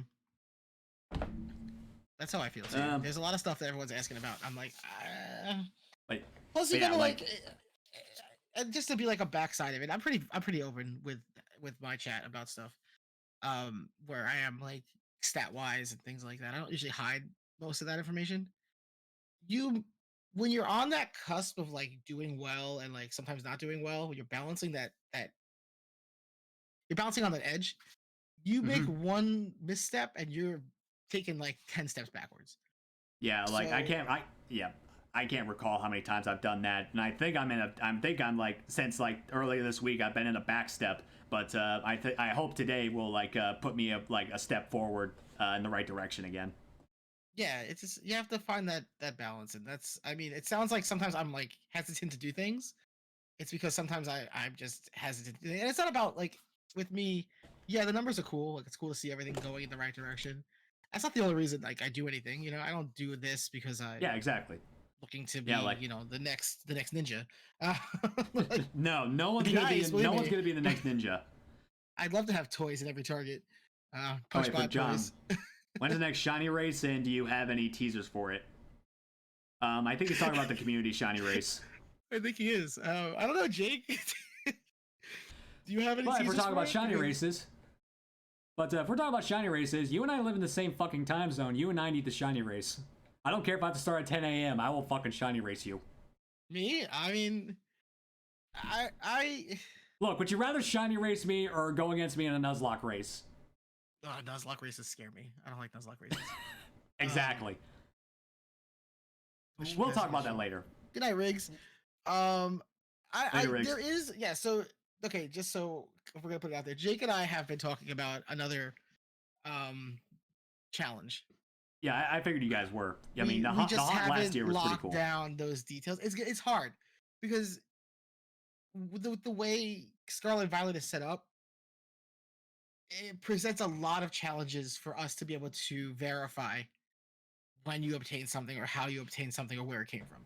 They Yeah, no longer because have, and I don't know if you guys have noticed, they no longer put that date captured screen on the same screen as the Pokemon. It's on a completely different screen now. So it's indeed. hard. There's, yeah, the date and obtained, how it was obtained, that's on a separate screen. And the screen it's on doesn't show the Pokemon's name. So Yeah. yeah, Yeah. Like I knew you guys were gonna. Like the hunt last year was pretty cool. Like I mean, I dropped out of Camp Yoha to do your event because you know, like this guy barely knows me, so I was like, phew. I've known you for almost 3 years now, so it's like I'd be pretty much a dick to not partake in your event. I think. And also, I'm wearing the wrong freaking I've been wearing the wrong blazer the whole fucking stream. Unacceptable. I'll wear the right shiny one next one time. did a lot better than I think Tina, Jake and I ever thought it would do. Just because we did the Christmas in July thing, it was like a rushed, like real quick, yeah, like, hey, we're gonna do this, and it did well. It did good. Don't get me wrong. And then we did the shiny haunt because everyone kept asking for more, and that haunt came together so well. Yeah, it was overwhelming because I mean, me and Jake both work full time jobs. So outside yeah. of working full time jobs and streaming, he streams 7 days a week. So how he does it. I tried it, I couldn't. I couldn't do it either. It was overwhelming me. So it took off really. We got a lot of people involved, a lot of streamers that were really into it, made some new friends, Um, and it was seeing the progress and the fight back and forth. It was cool. It was a lot of fun, and I would love to replicate that again. I think he would. I think you would as well, Spence. As long as Tina doesn't try to clear house again, I think we'll be okay. Tina's good. I mean, that's the thing. She really worked her butt off. Hey, no denying that. No denying that. She worked her butt off, and we did do that survey at the end. We do a survey after every one, and there were suggestions made. The survey is all kept hush hush. We don't tell anyone the answers. Me and Jake know them. Exactly. And, those suggestions and will be put into play if we can with this one. All right. Well, back on the. All right. Well, back on the topic of Pokemon news. I don't know if you saw this off Cerebi or Twitter or whatnot, but the game is finally getting another patch update in February. Mm-hmm. Like they announced it far in advance. Mm-hmm. We're finally getting a functionality update. Okay.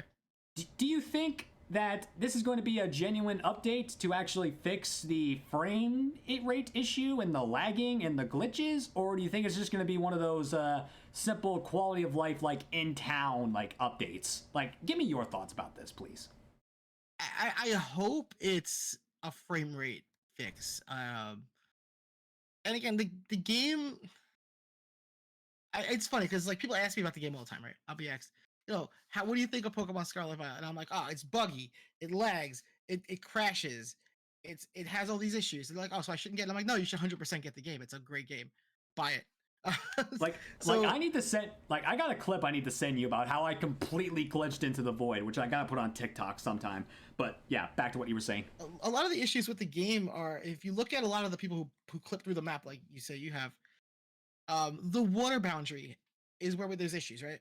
The water boundary runs so far under the map that typically when you start lagging, it's because the water is there somewhere. Yeah. Once it starts raining, even in an area where it doesn't even lag, it starts lagging. The rains every time I make a damn sandwich. Yeah, everyone calls the Dragon Lake lake, and then the Tag Tree Thicket lag tree thicket, which is what I call it. Lag Lake is my favorite Fortnite location. So,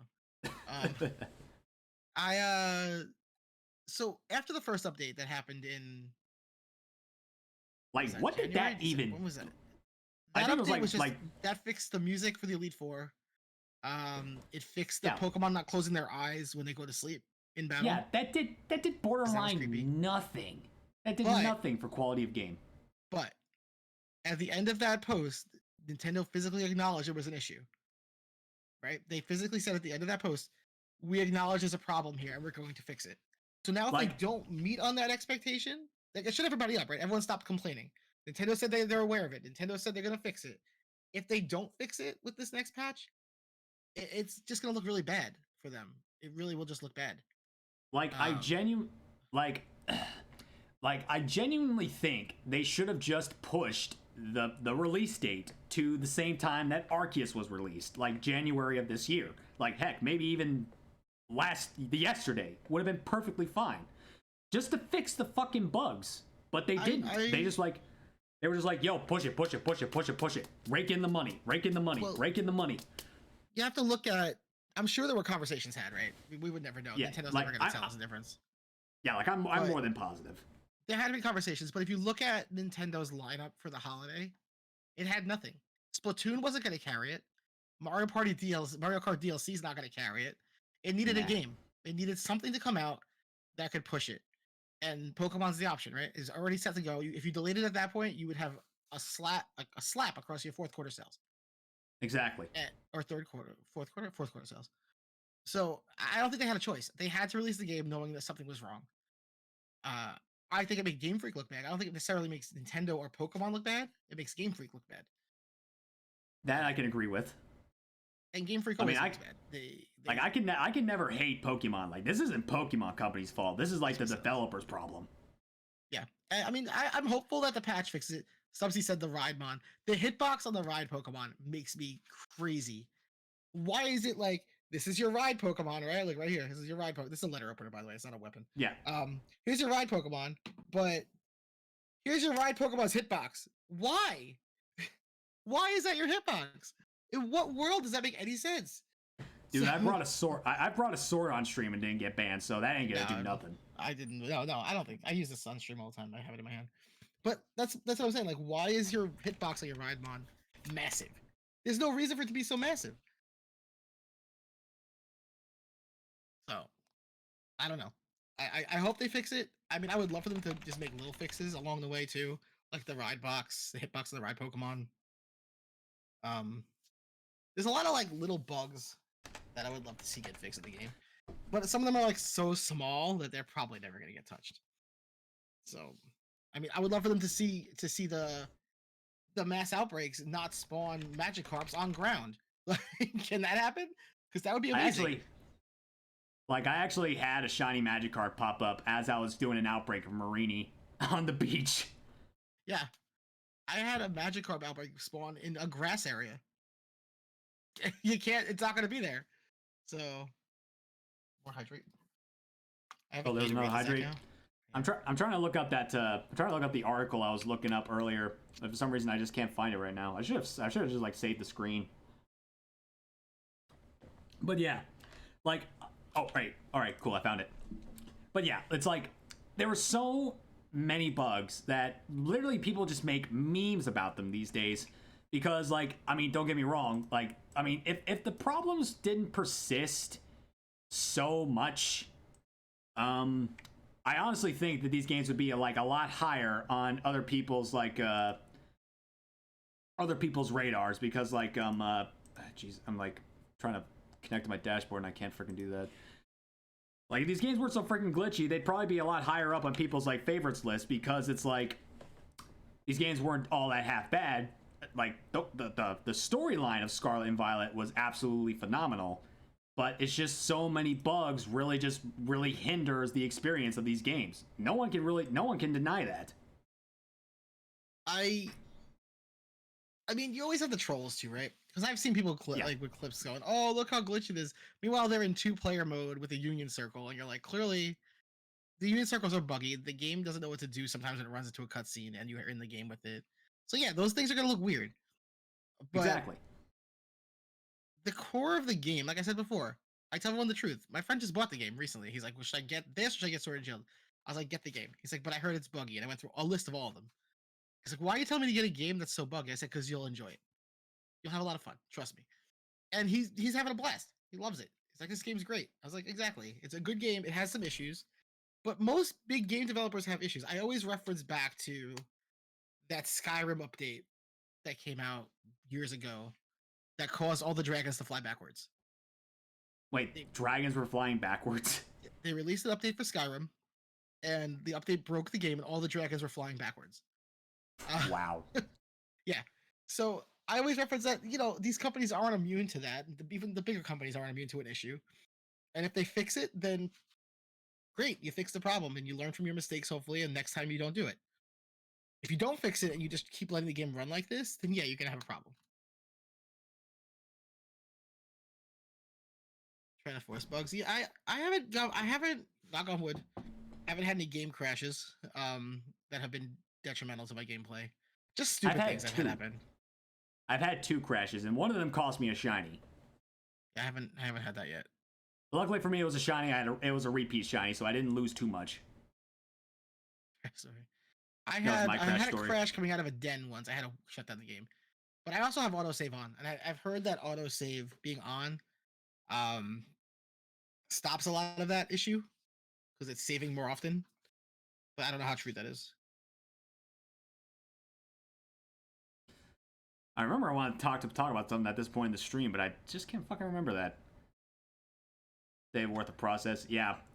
That's not the second. That's not the first time that's happened. Oh wait, I wanted to talk about Strix's onion emote. I want to tell that story really quick. Oh.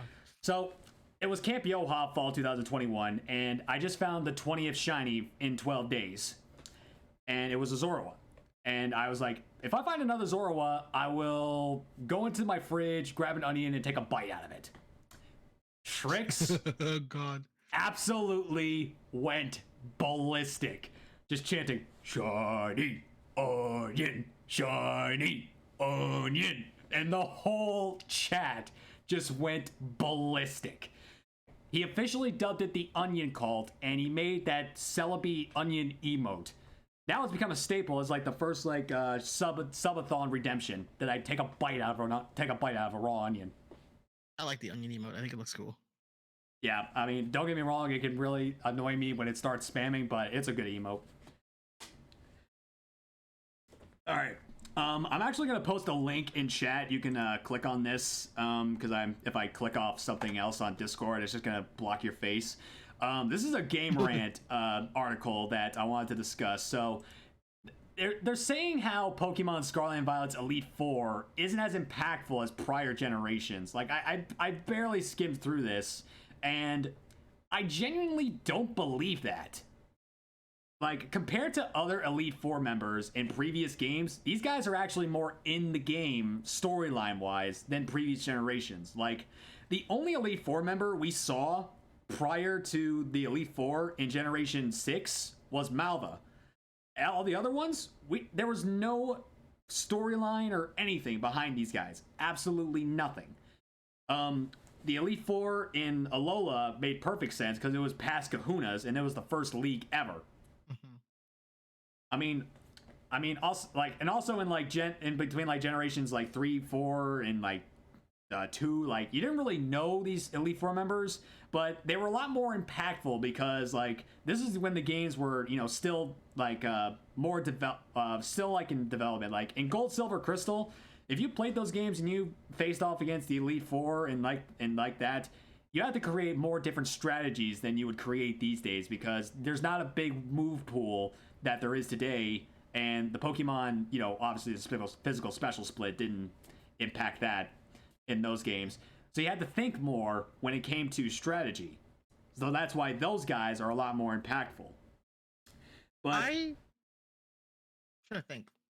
Go ahead.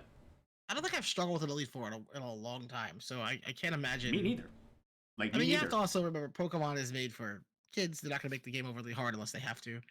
I mean, they did make the Elite Four EV trained and items in Brilliant Diamond, Shiny Pearl. They did. Which, by the way, that was mean. That was very mean. How many times did it take you to defeat Cynthia? Did you do it on the first try? I forgot. No, I think it was 5. 5.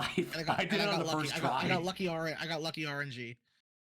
Yeah. My Gastrodon lived an earthquake, and I was able to get off another ice beam. I got But lucky. yeah, I mean, I think there's some weird stuff with Elite Four. Like, why is Larry doing double duty? That poor guy. Give that guy some time off. Why is he that's gotta why do? He's gotta Larry's run. that's why He's Larry's my running- favorite character.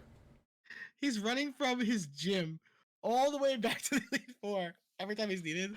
He works 3 jobs. Poor Larry, man. Give this guy a vacation. Like, that's why he's my favorite, because he's such a modern man in a Pokemon game. An overworked, tired man that gets, like, little to no sleep and is He just needs a underappreciated, vacation. but yet he loves to kick people's asses in Pokemon battles. And, I mean, like Crystal said, Gita's not at full strength in this game when you fight her. Yeah, I think it's go ahead. I think the DLC is going to expand a lot more on some of those characters. I think, especially what's her name, Gita. I think she's going to get that. Yeah, because overall view. Gita needs a lot more attention as a champion, to be brutally honest. I mean, she's not she's basically on the level of Diantha, to be brutally honest. Like, she's not. I mean, she's not as bad as Diantha, because I freaking hate Diantha. I mean, she could have used a lot more work. Like, if she made King Gambit her ace, that would have been troublesome. God, I think I'm just hopeful the DLC. I think we're gonna get a DLC announcement in Oh February. yeah. They're gonna pop one out of this and say there's DLC coming in June. I think we're gonna get the June-November treatment, like we did with Sword and Shield. Yeah, I've been actually speculating with the Goon Squad about the DLC, and I honestly think it's going to involve time travel. Like, do you know that black box in the Lighthouse lab that says you can't do anything with and you can't touch? Mm-hmm. I feel like that's the quote-unquote prototype of the first time machine, and we're going to get an expansion on that as to if we can actually use that. Because I feel like Armin's story is so depressing that it needs a better ending. Like, I feel like one of these DLCs is going to allow us to save, Sada or Toro, just depending on what version you have. I think they wanted it to be depressing. I think they wanted you to like feel for those characters. I mean, Armin's story is sad. Like, let's just he's got a sad story. Yeah, he has a sad story, but it looks like he found peace. But I just feel like that the way Pokemon is, they want everyone to have a happy ending. I mean, AZ got his Floette, so why can't Armin get his parent back? They link you back to Legends Arceus, and you find the kid that got trapped in the past from game that game makes me mad. Let's just change gears for 1 second. I'm sorry. Okay, the ending of Legends Arceus will piss me off for all eternity because you get sucked out of your time, right? You find that the train Kai from Pokemon Black and White is there. You defeat Arceus. You save the whole thing. We defeat Giratina, all that shit. And they never send you back home. There's no ending to the game. You're just trapped there forever. I can option to go home. I can agree on that. Like you can go off to Arceus's plane and go battle numerous things, but he's like, "Hey, why can't you send me home?" Exactly. Why didn't you send me home? We still got space-time distortion, so why can't you open one of those up and send me home? Exactly. It's annoying. It bothers the shit out of me. It's like the game was unfinished. That's why it just bothers me that when they're going for maybe a DLC and they scrapped it. Like, there had to be more there, and maybe there's another Legends Arceus coming out down the road, or Legends something coming out. Like, everyone's speculating everyone's been speculating Legends Celebi since day one. I would love for them to go into the lore of these games that we don't see. I want to see the combined form of Kyurem, Rishram, and Zekrom. I want to see that three dragon form. I feel like, okay, I'll say this right now. I feel like if we get Black and White remakes, which we will down the road, they'll do that. I feel like they're going to do that at some point. But I'm going to say this straightforward. If Ilka has anything to do with that game, I will not play it. Period. I like Ilka's version of BDSP. I do not. I get it's a faithful remake, but they just didn't integrate any much new shit. That's what remakes do. They include a lot more new shit. I mean, yes, we got Raminus. I mean, we got Raminus Park, but there's no Distortion World. That's what I hate. World. Did Distortion World even exist in BDSP, or was that only Platinum? It was only in Platinum, but it's a faithful remake, so they have to include some elements of Platinum. They included the Distortion Room on Raminus Park, but they didn't actually allow us to go to the fucking Distortion World, which I hate. I'm okay. And the Distortion World is my favorite part of. I'm never a fan of Distortion World, so. I loved the Distortion World, man. I mean, yes, it was a pain in the ass to maneuver, but I loved it to death. And Dark King Zao's gonna love it. I think the problem is that those older games just don't hold up anymore to begin with. So like, they have to try to find a way to just make it better. Like, that's why I'm doing the Dark Lock in Platinum, is because I just think it's a better game. Like, I genuinely believe it's a better game than BDSP. That's why I did it in Platinum. I mean, it is a weird choice. Plus, I could tinker with it and get Spiritomb, which I did today. It is a weird choice if you're making remakes. Why not go with, like, Platinum or Emerald, right? Yeah. Crystal, right? Why not do those? But then again, you can't sell those sweet double copies because you're only making one version of the game. Like Arceus had only the one copy, but Arceus wasn't designed as a main series game. And I say this all the time on chat when everyone's complaining about Arceus. Yeah, no, Arceus wasn't a main series. Arceus was a tie-over game. It was something to hold everyone over for a year, and it did its job, right? It got people into the game. It showed what they're possibly capable of doing, and it showed what worked and what doesn't work. Yeah, exactly. And I think they took some of that feedback into this game when they were creating it. And I think that's what caused a lot of problems. I think they made a lot of last minute changes to Scarlet and Violet. And I think that's part of the problem they had with the programming. But again, things we'll never know unless someone spills the beans. I didn't actually think about that, so that actually gives us a better perspective, which is what this podcast is also about, just getting more perspectives on Pokemon bases from not just my perspective, but also the guest perspective. Yeah, I feel like they had to be taking cues from Arceus at that point, and maybe making adjustments. Like I'll definitely be doing a Dark Lock in Arceus. I just don't know when I'm gonna do it because I got 5 other regions to contend with right now. I still gotta go through. I guess I'm currently going through Sinnoh. I got freaking Hoenn, Johto, Kanto. Oh, so I guess it's only 4. Oh yeah, also Paldea. How did I forget Paldea? It's right here. I don't know. Like I said, I'm pretty open with games that they release. I know a lot of people like to beat on Game Freak, and Game Freak does exactly. Suck. I'll never give you 100% positive review of Game Freak. I think when they tap into their other resources, they do very well. When they tap into Monolith Soft and bring them in to do something, they do very well. But Game Freak, I think, is just not able to handle what they want to do and what they're designed to do.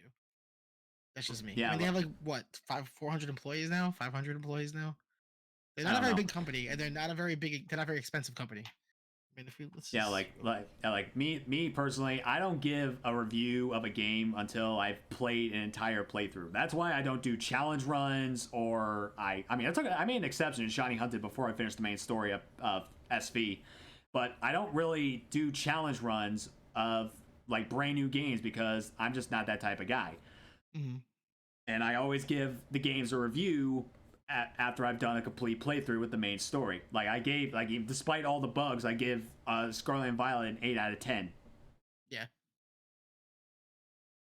I get you. Solely, mainly because of like the storyline between I just really literally Arven and Star Street really hit me with the feels because I get the feeling like an outcast and majorly misunderstood as a teenager, and I've had loss in my adult life and my kid life and also my adult life, so it just really hits you in the feels, especially because I was going through all the health stuff with Dominic, and it like Arven's story just literally almost started to make me tear up, like really almost started making me cry because it just reminded me so much of Dom. Yeah, the storyline I think in this game is really well written. I know sometimes they get the like Sword and Shield, the storyline's kind of meh. The post game's You know, like they definitely doesn't wow me. like you can't really enjoy Sword and Shield today unless you have the DLC. I will say that. Yeah. But they did a good job with the DLC in those games, and I'm confident they'll do a good job with the DLC for this game. Oh yeah, no doubt about that. No one's fighting anywhere, Crystal. I'm gonna fight you. You want to fight me? No, Crystal. I was about to say, even though I got a broken back, I could still put up one. All right, one more hydrate. I'm loving the hydrates. I mean, heck, we're talking a lot, so they want us to make sure we're hydrating. Yeah. All right, so this is about the point of the podcast where I'm gonna ask the guest, basically, what do you hope to achieve within the next year or so? Like, do you have anything special coming up that you want to like give us some inside scoop for, or are you just gonna keep rolling like you are and then like just hope one day, you know, your goals are achieved? Like, what do you got? What goals do you want to achieve in 2023, John? I have a plan. There's always a plan, right?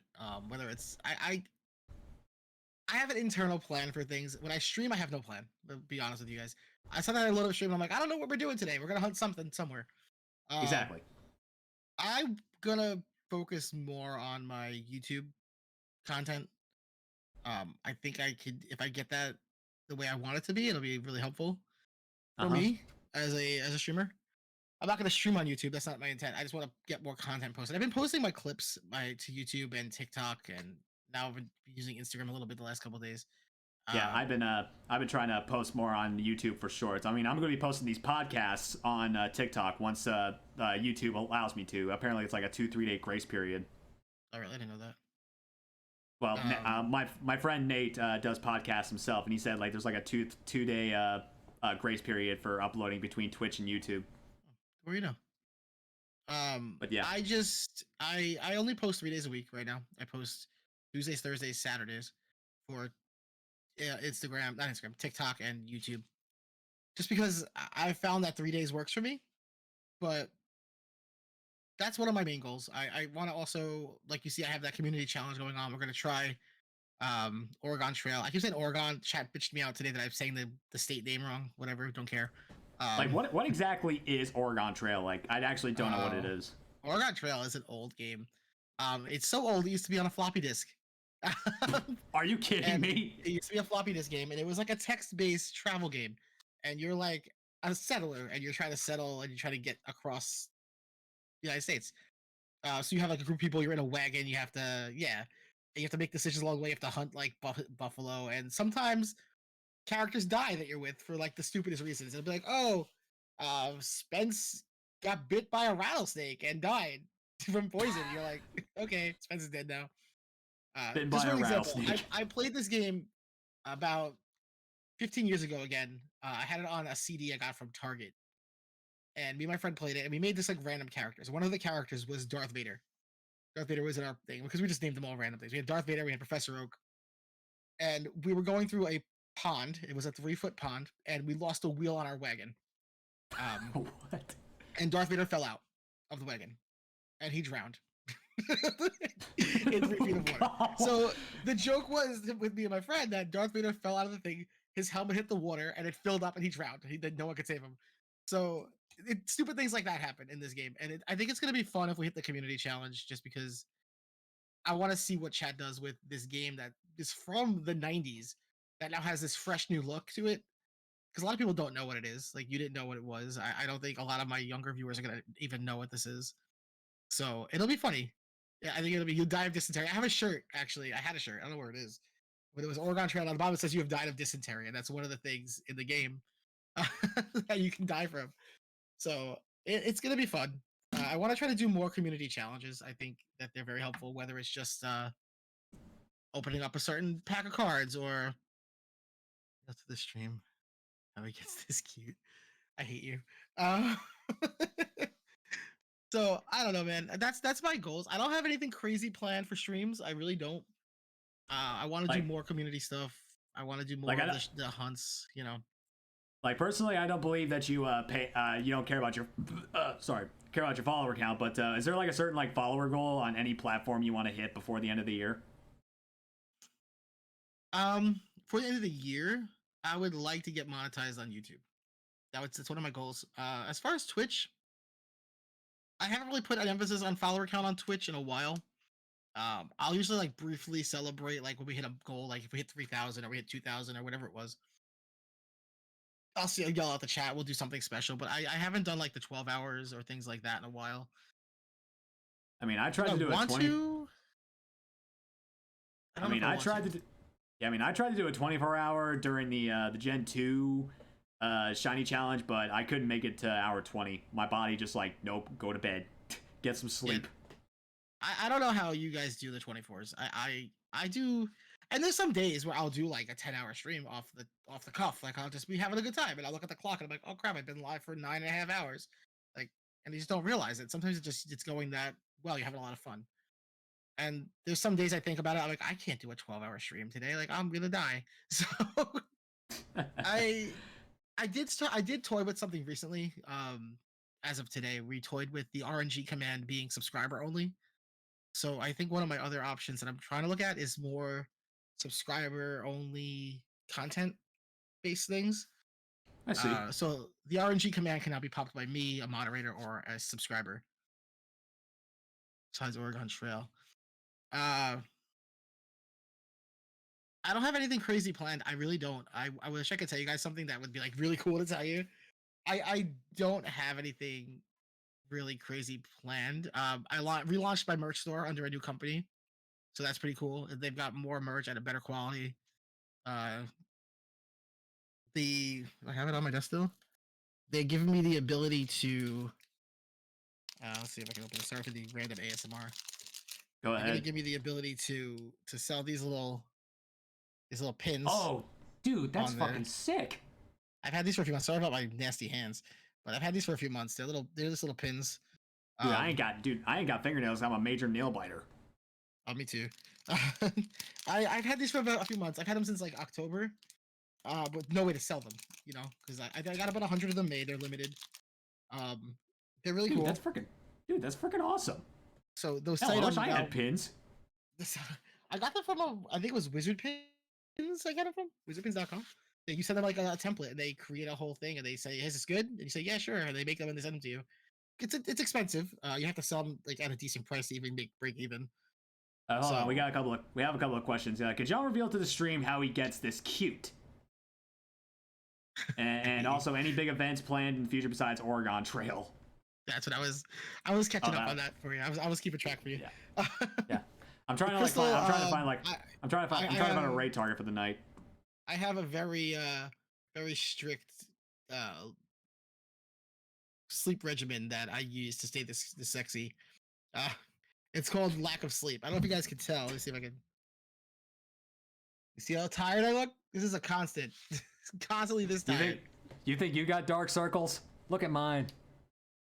I'm constantly exhausted. Yeah.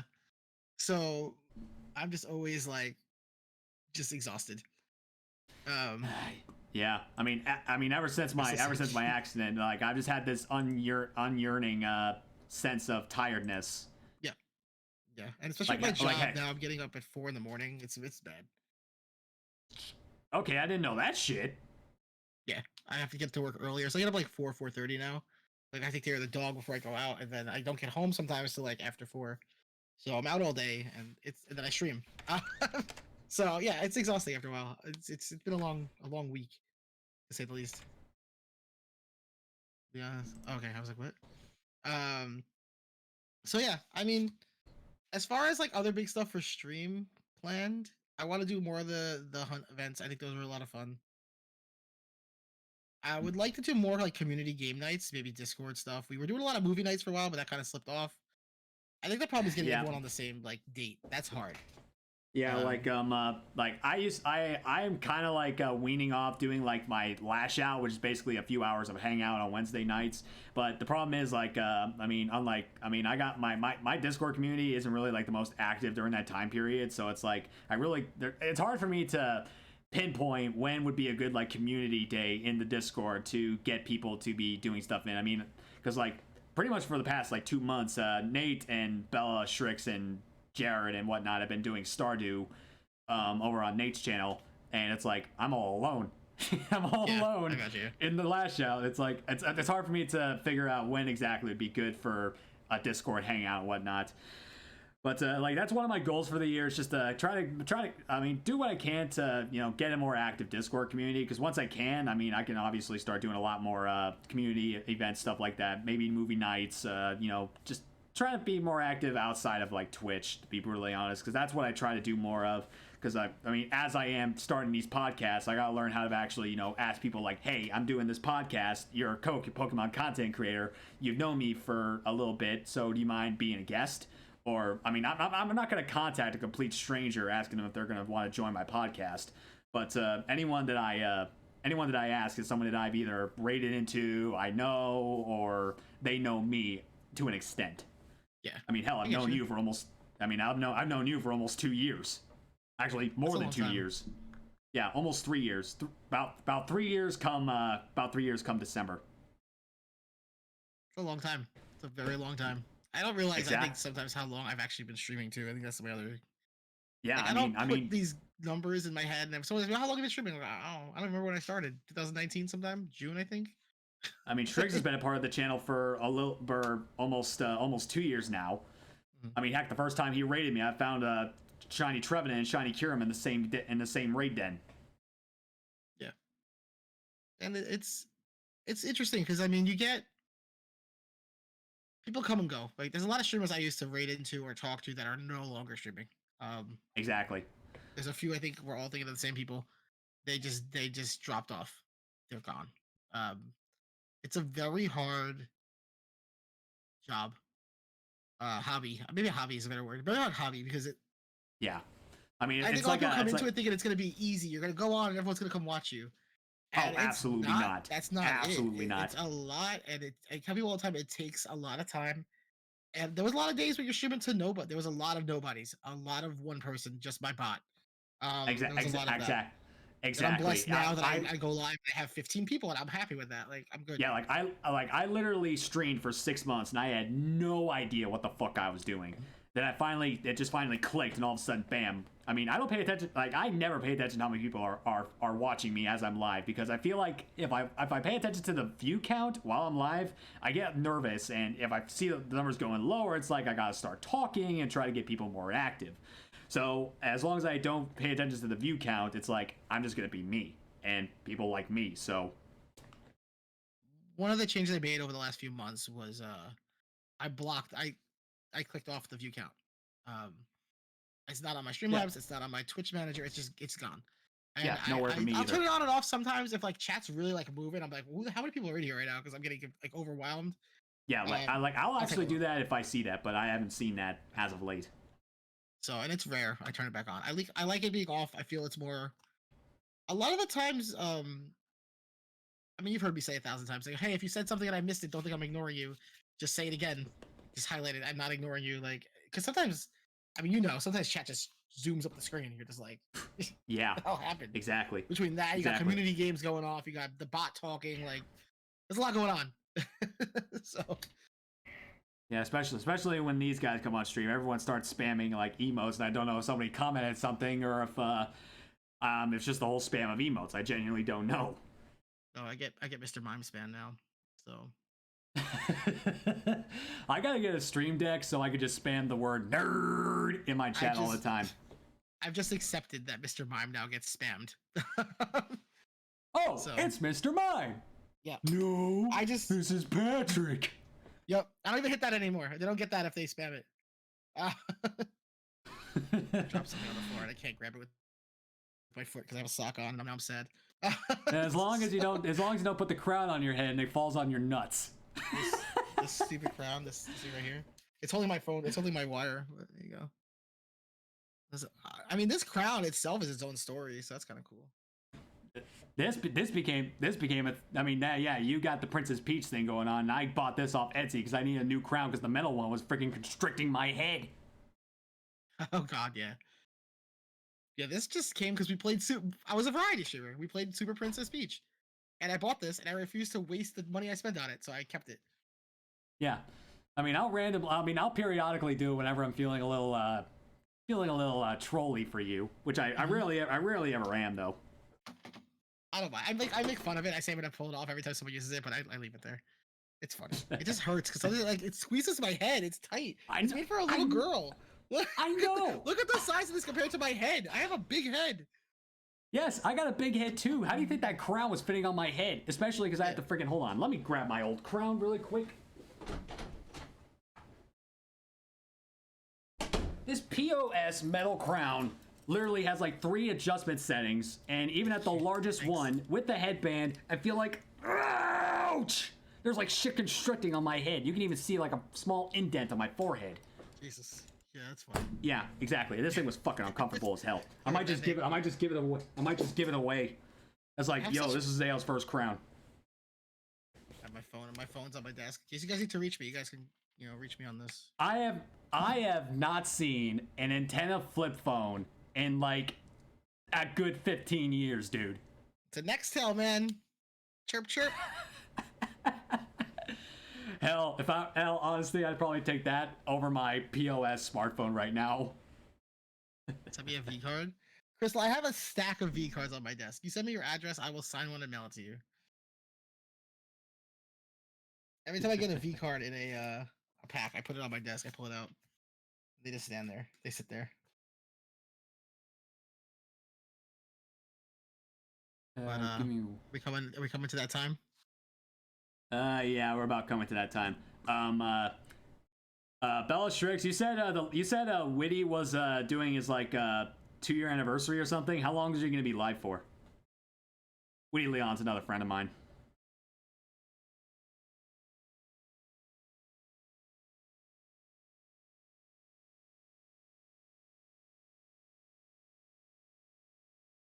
I feel like I'm not looking away, chat, just so you know. I have him on this monitor, so when I look this way, the chat puts me this way. But if I sit this way, I can't see Spence. So I have my OBS and everything on this monitor with Discord on here, so I can look over here and look just at you. But if I look over here, I can look at you and chat. I guess I could flip it. Hang on. Is that better? I guess that's better. It makes more sense this way. I should have done that like. It's probably 2 hours. Yes, 10 hours currently. Well, Woody's been good to us, so we'll rate him for the raid tonight. But before we send out, what? I'll say thank you for having me. I had a good time.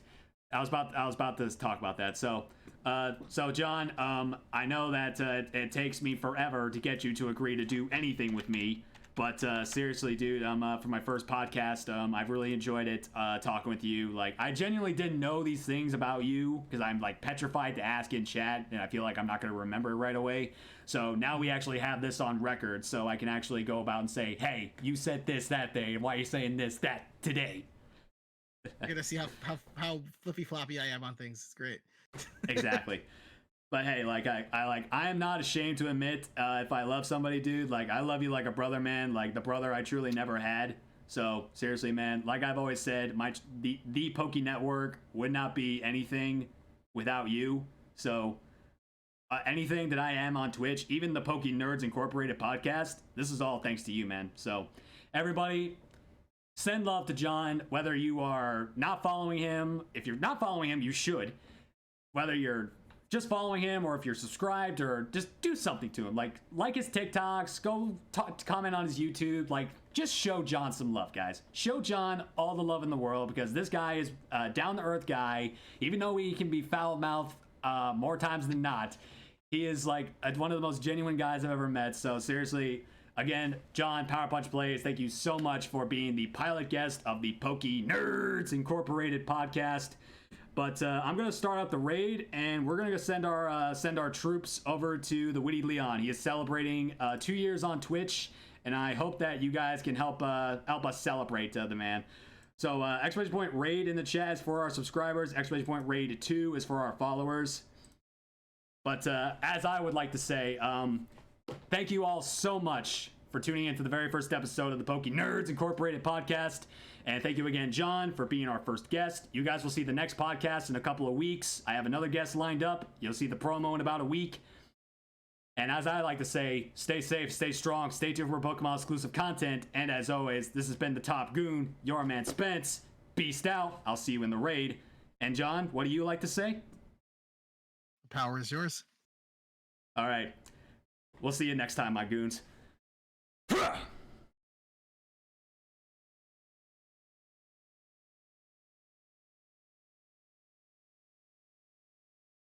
Nice.